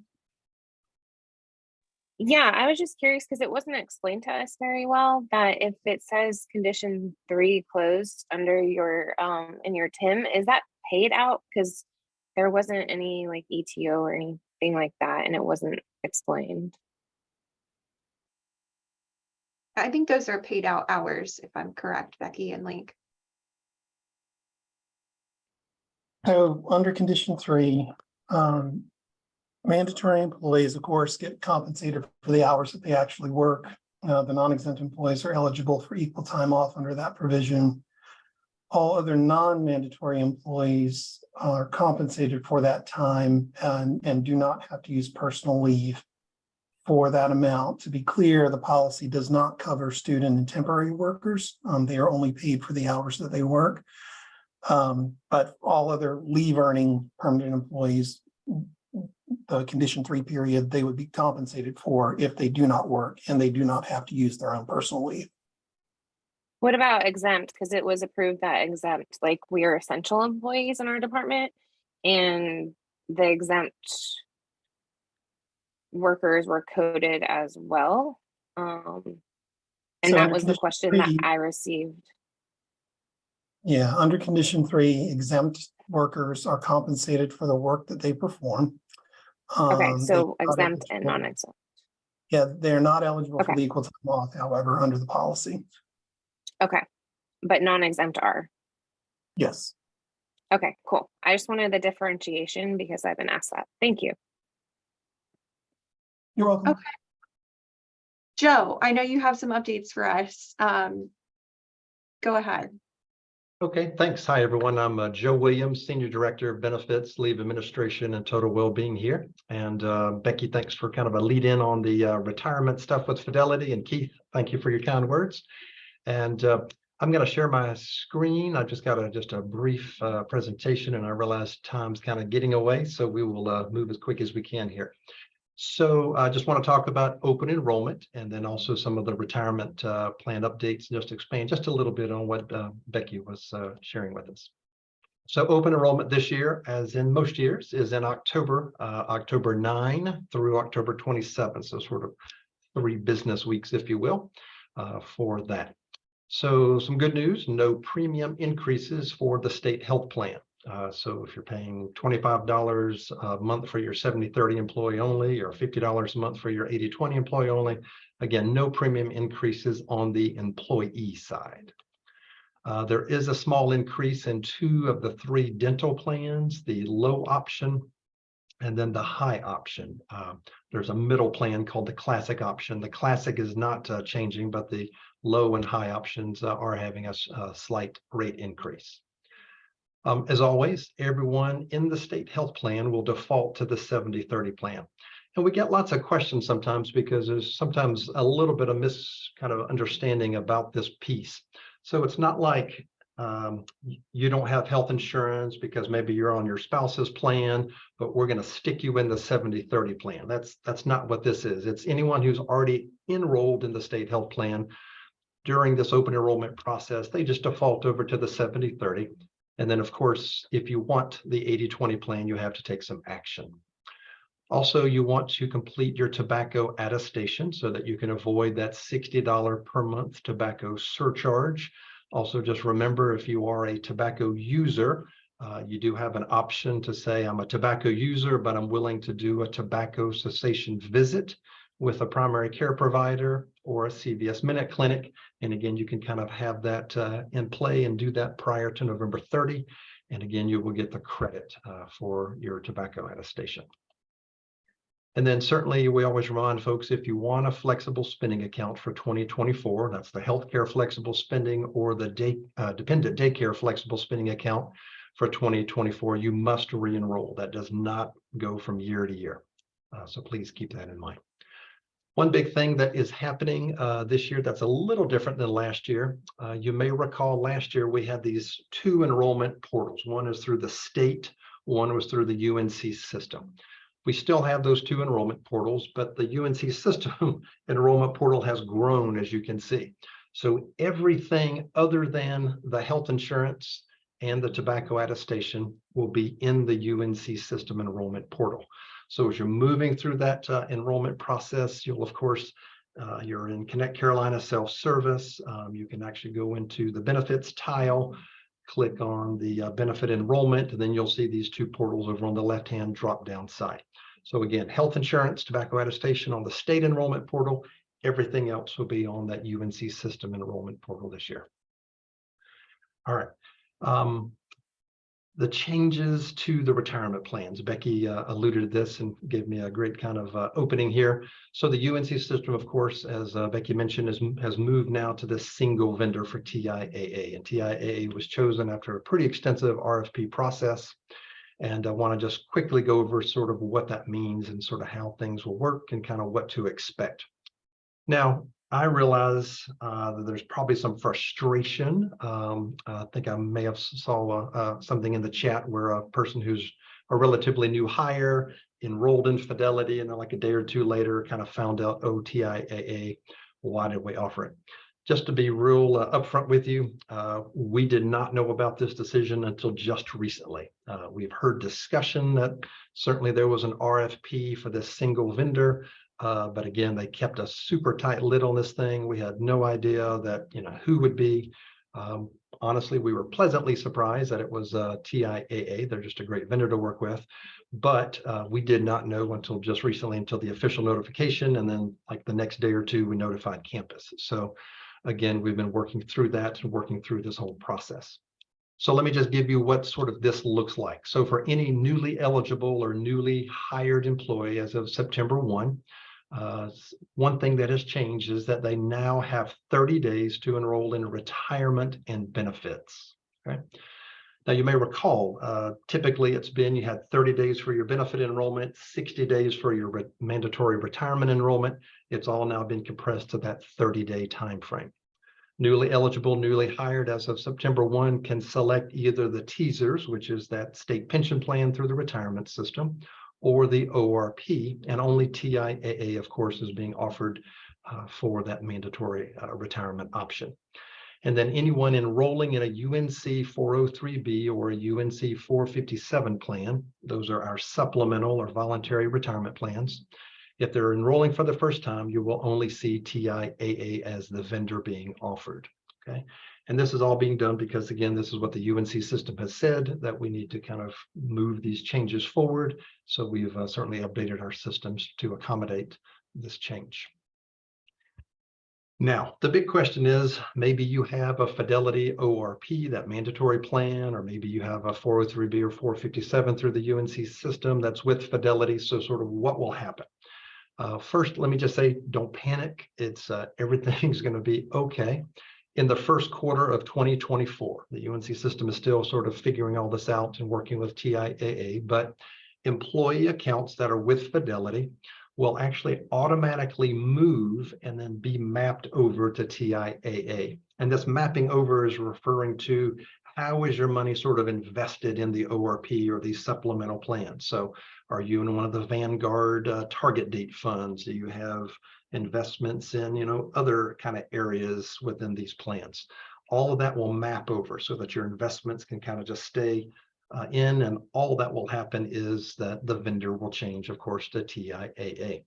A lot of information will come out about this. It's not going to be just boom, some surprise that, overnight this happens. You'll have plenty of notice if you're a Fidelity participant currently. And our office certainly will, be taking the lead to reach out along with the UNC system and Fidelity and TIAA. So let me stop sharing there. That's the end of my presentation. I just wanted to see if we have any questions or anything I can answer for you. Questions for Joe?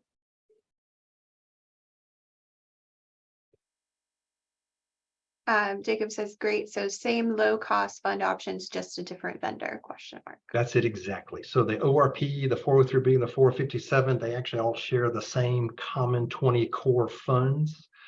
So again, it's very easy, of course, just mapping it over. It's a fairly vendor neutral process, if you will. And Kate says, yes, as a new employee, it did seem odd that I was even presented the Fidelity option when the very next day I was told it will cease. Beyond new contributions, will current Fidelity funds stay in Fidelity? For now. And so this is what that sort of first quarter 2024 process will look like. So it could be April, May, even. We're not, like I said, this is just the UNC system is still working through all of this with TIAA. But what we do know is that at some point, those Fidelity funds will come out of Fidelity and will map over to TIAA. Now, I had someone recently that said, hey, I've got like a personal IRA with Fidelity. Are y'all going to take that too? And of course, the answer is no. It's only those UNC plans, the ORP, the UNC 403B, or the UNC 457. Those are what will ultimately move over to TIAA and map over investment-wise to TIAA. There's been several questions in the chat around the shift in plan administrator in 2025 to Aetna. Just curious if it's just a switch of the administrator, or whether or not there's going to be changes to the providers that are options under the plan. Sure. So let me just share a couple of things that we know at this point, and certainly that's a 2025 thing. So of course not impacting us for this open enrollment or even for next year. But the shift from Blue Cross Blue Shield to Aetna. First, let me just say the state health plan is the state health plan. It is a self-funded plan, and it has nothing to do with who the vendor is, okay? All the vendor, like Aetna or Blue Cross, they just help administer the plan for the state health plan. The state health plan sets into motion what they will cover, what's not covered, how much it will cost, what are copays, what are deductibles, and even has some say-so over the providers. Aetna, of course, is working in a very close partnership with the state health plan. Ultimately, there will be 600 Aetna employees who will be working solely kind of on the state health plan. And again, what they have done now is sort of just looking at, all right, how do our like provider networks look in comparison to Blue Cross Blue Shield? They took the 2022 claims. So Blue Cross kind of sent over the whole 2022 claims file, which was hundreds and hundreds of thousands of claims. And then Aetna sort of ran it through their system in a simulation. 98% of all claims would have been covered in network because of the extensive network Aetna already has.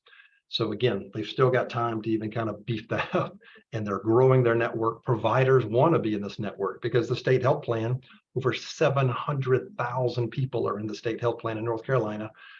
Providers want in this plan. They want to be in network providers. So again, that's an important thing. And again, just to know that the state health plan, again, it's vendor neutral. It's just, it's a matter of the state health plan setting kind of what it's going to cover. Another Other question questions? in the chat around actually current coverage. How will gender affirming care for minors be handled in terms of coverage since GA has banned that care? Will that care be out of network if we seek treatment out of state, or will it be completely uncovered? That's the part we're not 100% sure about. So there's still, again, just some kind of changing sort of policy on some of that. I think we're kind of in a wait and see on that, but we'll certainly kind of keep everyone up to date as we hear more on that one. Follow up on that, since that was my question. How soon is that an answer we're going to have? Because that will significantly impact whether my child is placed on my policy or my husband's policy. Okay. Let me see what I can find if they've got some kind of other information available, if anything has changed, but I don't have a time frame, to be honest with you. You know, we're, unfortunately, I'll just say the way kind of, because it is the state health plan under the purview of the state treasurer's office, you know, we sort of hear about it and you almost hear about it simultaneously. So again, you know, we might get a day's notice, you know, if they're making any kind of announcements or anything. And again, along that lines, and again, this may not be a question that you have an answer to. I think you might. I won't like it, but if there is no answer, we choose a plan and I find out it's not covered, is that going to be, I mean, it's not a life event, but is that something that would allow us to change plans? It would not. So again, because again, it has to, the state health plan, just like all other health plans, they have to follow sort of the federal guidelines for these qualifying life events. Because it's a pre-tax plan, it's under these federal kind of, you know, tax rules. And again, it must be a qualified life event to make a change. Okay, thank you. Sure. Arlene? Questions? I've gotten some emails about planning my retirement that are not from the UNC. We can't hear you, Arlene. You just stopped. Okay. Can you hear me now? Nope. I can. I can hear her. Actually, we can hear her, Katie. I think. We do have one question in the chat we'll get to, and then we'll come back to Arlene. Yeah, Katie, we can all hear her except for So you. of the things not covered by Aetna, were there specific types of things that were not covered? Katie can hear us. Or were they provider based? And two, will the things providers that would not have been covered by Aetna be shared? And I think you kind of answered this question that state health plan decides what's covered, not Aetna. That's correct. Yes. Oh. Yeah. I can't hear Joe. Okay, so that might be my problem. Yeah, I think everyone else can hear. Keith, can probably, you so- take over until I figure Yeah, this out? okay, I just missed the question that Katie just asked, so we'll get back to that one. We'll let Arlene go ahead because I would frantically type into Katie in all caps. Katie, it's just you that can't hear. So go ahead, Arlene. Go ahead, Arlene. I've gotten some emails from, say, have you planned your retirement? And they're not from a UNC address. I've just been deleting them, assuming they're spam. Yep, they are spam. Yep. So we double we check. get examples of these every week. And the Okay. reason being is that, of course, UNC's kind of campus directory is sort of public record.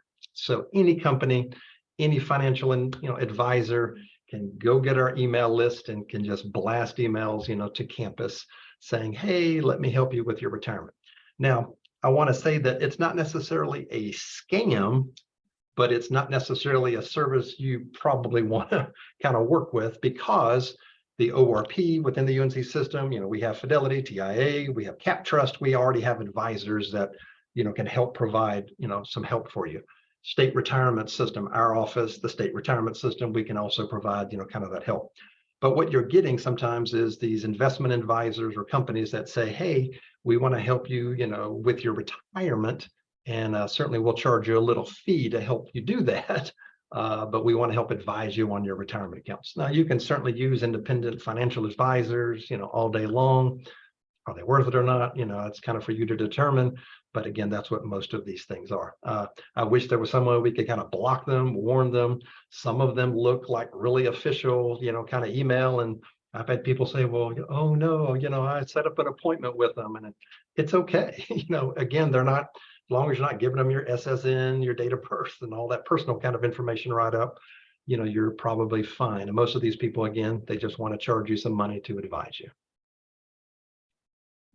Other questions? Katie, we got through Arlene's question because I didn't hear yours because I was what you were reading, because I was frantically trying to tell you we can all hear. It's you. So you yes. go ahead. My speakers just died and I'm listening through like the speaker on my laptop, which is clear far away. So got some audio issues. Any other questions for Joe? We did not cover whatever one you were reading when you were saying that one. So that was a question in the chat that I think Joe covered the answer to, because it's not Aetna that decides what's covered, it's the state health plan. So I think we covered that one. Yep, state health. Yep. All right. Yep. And to Elizabeth's point, yes. So we've actually had some kind of articles like in our Workwell kind of newsletter, and I think we've even maybe have a web page at some point that just sort of talks about some of these kind of spammy retirement vendors that you'll get. We continue to sort of promote that a couple of times a year just to kind of give people some warning about those type of things. Great. Thanks so much, Joe. And Jessica, we're going to make sure that we provide your updates via email afterwards. But if you had any quick updates for the group now, we can take some time.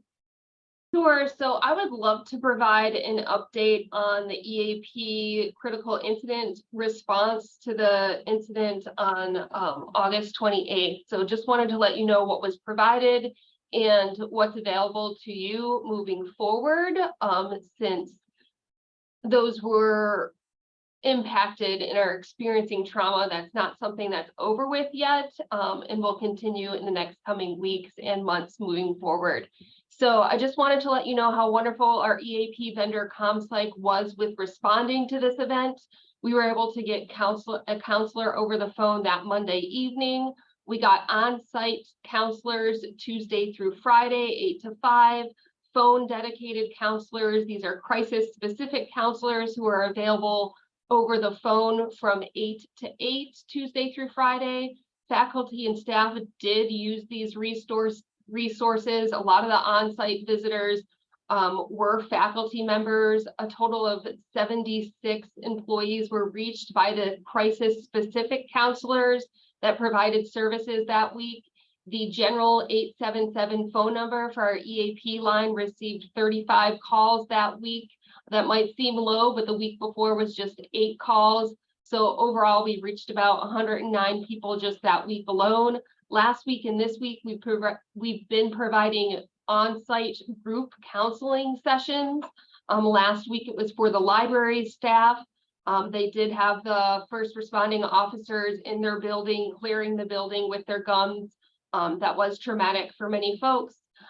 This week, we have the group counseling sessions available for the EOC and hotline volunteers, as well as the UNC police and dispatchers. We have updated the EAP site with some feedback that we received that first week. We added a new trauma and coping session to the on-demand library, which is on the work life tab. We are moving forward. These are the services available to you and your employees. Group counseling sessions provided by critical incident trauma specialists.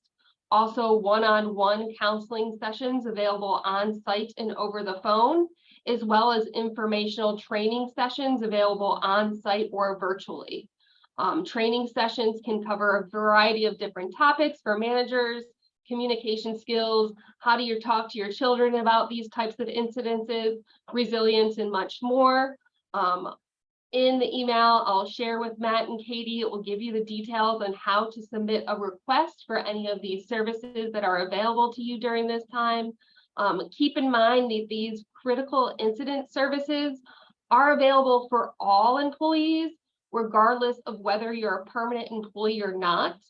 Our EAP typically services just permanent employees through that 877 phone number, as well as the website.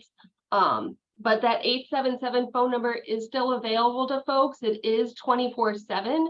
There is an intake process for that the person will triage the call to the appropriate person, but it's not immediate counseling. So I just wanted to make you aware that these services are available to you, the quick actions and responses that we got from our EAP critical incident counselors, and see if you had any questions for me. Questions for Jessica? Again, we'll share these updates with everyone via email afterwards. And if you have questions for Jessica, please always do reach out. Thank you, as always, Jessica. It's great. It's Link again, and I just want to take one quick minute. I just want to give some kudos to Jessica. She was on point with our EAP in the aftermath of this incident, and as someone who's managed teams for a long time, it's incredibly comforting when you have somebody on your team that you can just look to and say, hey, we need X, and they just take it and they make it happen. And I just want to give some props to Jessica for how wonderful and responsive and on point she was in getting these resources set up. So thank you, Jessica. Thank you so much, Jessica. Thank you. Jessica is the best. I'm echoing those comments in the chat. All right, folks. Well, we only have 5 minutes left, so I'm going to turn really quickly to some administrative things and get through those very quickly. We'll stay on for a few extra minutes to consider the first reading of the resolution that's on the agenda. So if folks can stay on for like 10 extra minutes, I think we should be able to get through everything on our agenda. So first up, we have our consent agenda, which includes June and August minutes. We won't pull out any committee updates. If you have committee updates, please share them with Matt and I as soon as possible after this meeting so we can share them out with Jessica's resources as well as the slides and presentations we got during the meeting today. Do I hear a motion to approve the consent agenda? This is Arlene. I move to approve the consent agenda. This is David. I'll second. Are there any opposed? We'll do this by acclamation. No opposed. The consent agenda passes. On old business, community meeting planning is continuing.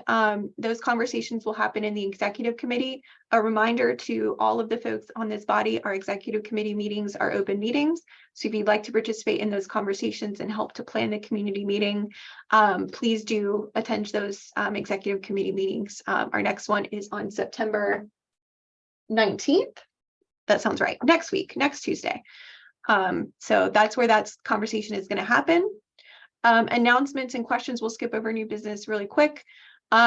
We do have a Vice Chancellor Representatives meeting, as I mentioned earlier in the conversation, that is scheduled for tomorrow, Thursday, September 14th from 2 to 3 p.m. via Zoom. If you want to participate in that conversation and have not gotten the invitation, please reach out to Matt Banks and he can provide that information for you.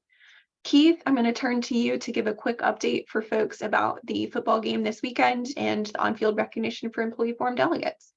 All right, thank you. So those of you who requested football tickets, you should have gotten your email from the UNC ticket office letting you know, here are your tickets. This is where you'll be sitting. And you should have gotten an email from me. If you asked for them and you didn't receive them, I sent an email saying, let me know. None of you let me know. So here we are. If you asked for tickets, didn't get them, and don't have them, watch for us on TV.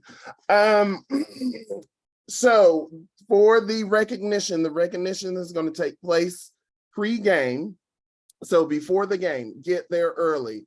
We will be recognized at 30 minutes before kickoff. So when the warm-up, when the pregame clock is at 30 minutes, that is when we will be recognized on the field. You come down on the field, they read a little prompt, and we wave to the people. Typically, people bring their family out on the field with them.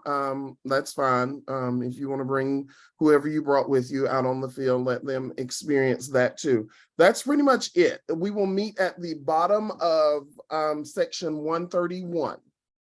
So it's all the way on the end, far corner by the blue zone, section 131, with 30 minutes left in before the game on the clock.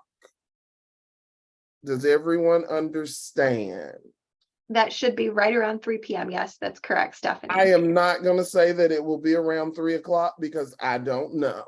That's when we're expected to be where we're supposed to be. Before the game. This is a televised game, so we are TV time, so things get moved a little bit and shifted to based on advertising and based on like what game was before it. If that game is running long, whatever, just please get there early if you want to be on the field. If not, if you just want to go to the game, sit in your seats and wave your little pom-pom, do you. I am here for it.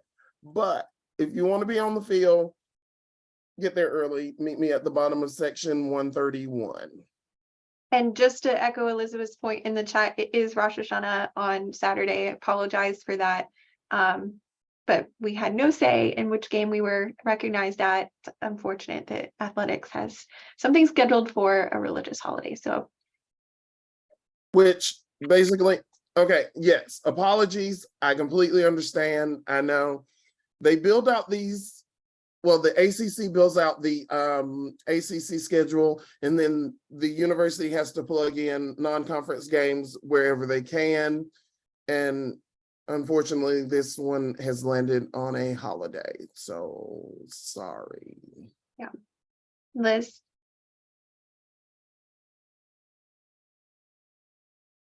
I just want to say it's not like we Jews do not recognize that it's a wonderful season. It just happens to be our new year, which oddly enough is the same for some Asian cultures, but ours goes to some traditions that go pretty deep. This is like scheduling something on Easter or Christmas. We're not kidding. I mean, somebody handed me the apology saying, sorry, you're missing your festival. I'm like, no, and also no. And they were an event scheduler and they should know better. So yeah, that's not the thing that there's a football game. There's always a football game when Rosh Hashanah falls on a Saturday. I think we were just sort of hoping that the full recognition of employee forum wouldn't be chosen for that week. But as Keith has mentioned, it's not like we were in control of that. So thanks everybody for your thoughts. Happy New Year. We will definitely share the feedback with Michael and his team to try and avoid that moving forward. Okay, so please do stay on for an extra 10 minutes, delegates, if I can ask that of you, so we have maintain a quorum. I know Jacob will be on me if we do not. So For new business, we have a resolution on the table for first reading. Again, to remind folks that are newer to the game, we're required to do 2 readings of resolutions before passing them based on Robert's Rules of Order. So this is just a first reading. We'll have some opportunity for discussion and commentary on it, and then it'll be tabled until the next meeting where we'll do a second reading, which will incorporate any changes we ask for during the discussion. Okay. Is Leah or Sharon able to lead the discussion, or do you want me to? Yeah, Leah's here and Sharon had to hop off, so I'm going to read it. Great. I want to say a special thanks to James Holman and the rest of the Personnel Issues Committee who helped get the draft to where it is today. So this is the first reading, and does Matt have a way to show it on the screen, or can somebody show the resolution on the screen? I do. 1 second. Okay.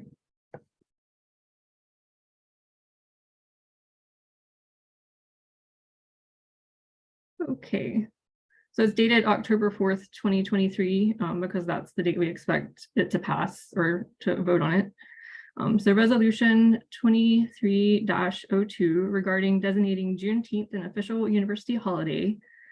Whereas it is the stated mission of the Employee Forum to seek out and address constructively issues affecting staff, faculty, and students of the University of North Carolina at Chapel Hill, UNC-Chapel Hill, and whereas June 19th or Juneteenth holds significant historical and cultural importance, marking the day when news of the Emancipation Proclamation reached unlawfully enslaved African Americans in Texas on June 19th, 1865, 2.5 years after it was issued, and whereas Juneteenth has been widely recognized and celebrated as a holiday across the United States, symbolizing not only the end of slavery, but the ongoing struggle and hope for civil rights and equality, and whereas on June 16th and 17th, 2021, the Juneteenth National Independence Day Act, designating Juneteenth a legal public holiday, was passed by the 117th United States Congress, June 16th, and signed into law by the 46th President of the United States, June 17th, and whereas on June 6th, 2022, the 75th Governor of North Carolina signed Executive Order 262,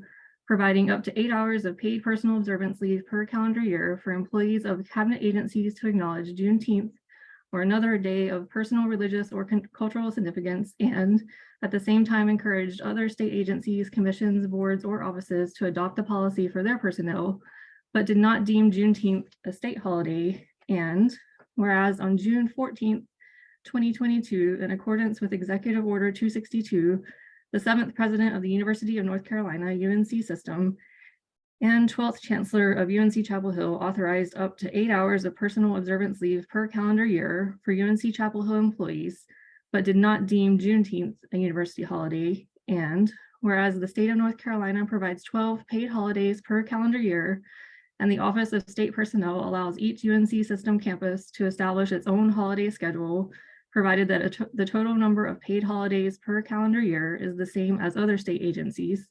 And whereas Juneteenth, also known as Emancipation Day, National Freedom Day, and America's Second Independence Day, represents America's dedication to the cause of freedom, as well as a recommitment to the work of equity, equality, and justice, and should be held in the same regard as Independence Day, July 4th, and Martin Luther King Jr. Day, third Monday in January. And whereas local governments, schools, and communities observe Juneteenth, the university should also acknowledge this day of national and cultural significance. And whereas by designating Juneteenth a campus holiday, the university would be demonstrating its commitment to the first strategic initiative of Carolina Next, the university's strategic plan to invest in policy, systems, and infrastructure that promote belonging, community, and benefits of diversity, equity, and inclusion.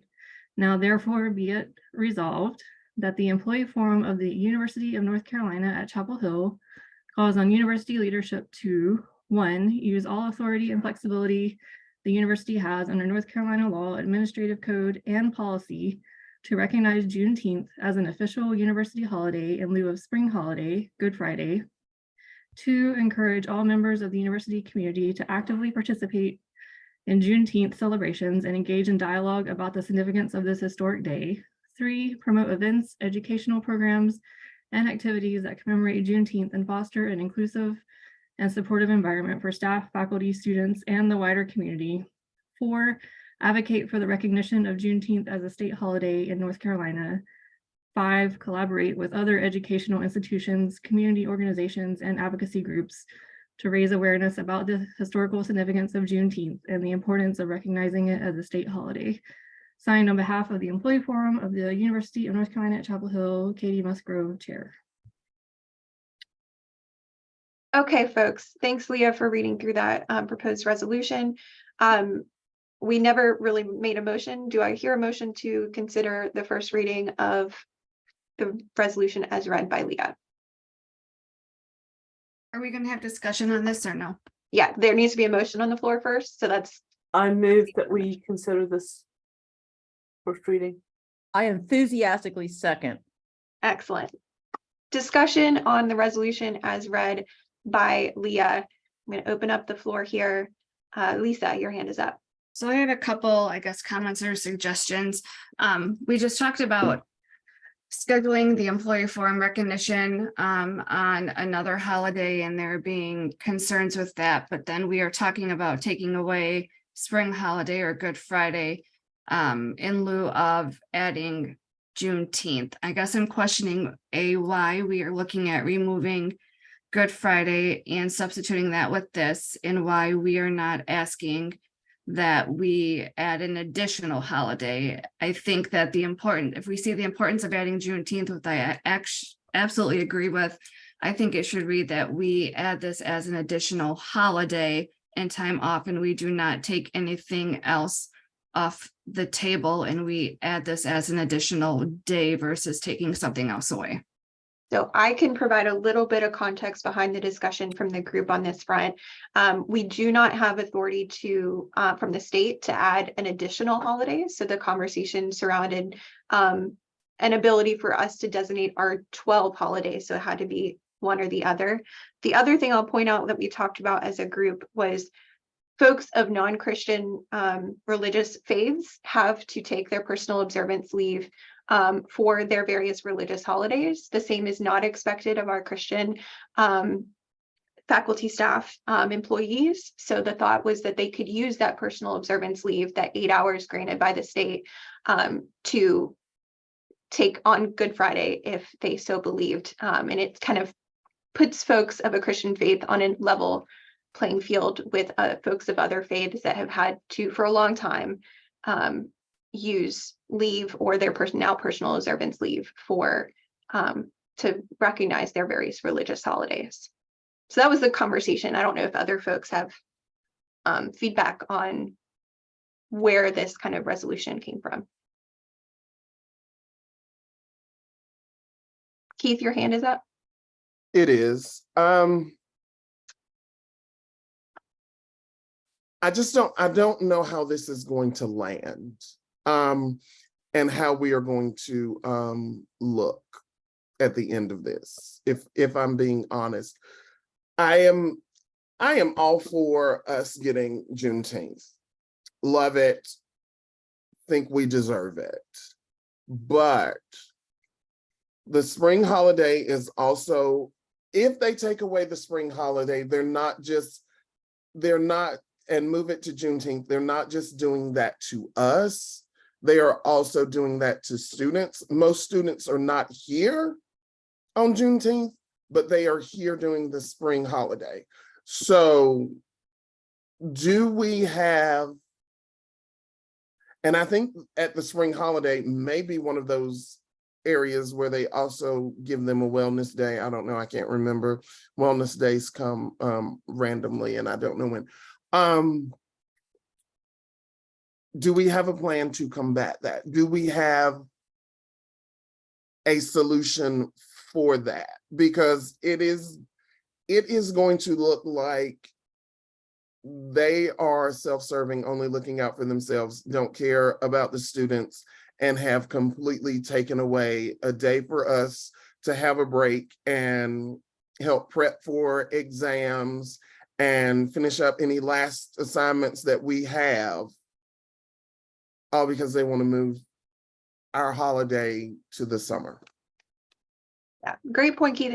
And their conversation and personal issues did occur about that change. And really, it's not super ideal in the timing in that it takes away one of our very few paid university spring holidays and moves it closer to like July 4th. And we have other paid holidays in the summer. So the timing of it was not great. Leah, do you want to provide any other context on kind of what the committee talked about around this? Yeah, and I think from our perspective, it's more about, drawing attention to that holiday and the significance of what it represents. And that's what is more important, rather than, equally spacing out the holidays throughout the year. And we acknowledge too that, yeah, students may not feel the same about this. I will say that we have reached out to one student group for comment. They haven't gotten back to us yet, but we're gonna be in touch with other campus partners too to get their feedback. Mm-hmm. And we're definitely open to thoughts and feedback on if there's a potential other holiday to suggest a replacement of. I think that we landed on the spring holiday because of it was aligned with a religious holiday. So that's kind of where the thought process was. But if there's a thought of a more strategic one to propose that we replace, we're open to that as well. Siobhan? I just have a follow-up to Keith's question, because does this take away from students? Because that calendar, their calendar is different from ours as far as leave and holidays. Because I know I previously worked at NC State and staff did not have Good Friday at NC State, but the students still had the day. Student classes were canceled that day. And also, if you look at the academic calendar from last year, students and faculty had the day off. Classes were canceled for Juneteenth last year. However, we did not have the day off. So does this resolution actually affect the academic calendar, or is it just affecting our leave and holiday calendar? I think the latter, Siobhan, to be honest. I don't think that they tie 100% the employee leave calendar with the academic calendar, but there are some synergies. So it is something that would probably be addressed in future years of planning academic calendars if this change were to occur.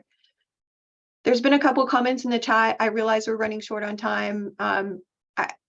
If folks are interested in continuing this conversation and making revisions to this resolution, I encourage folks to attend the Personnel Issues Committee meetings in September so that we can take in any feedback, make changes, and then bring this back for a second reading in October.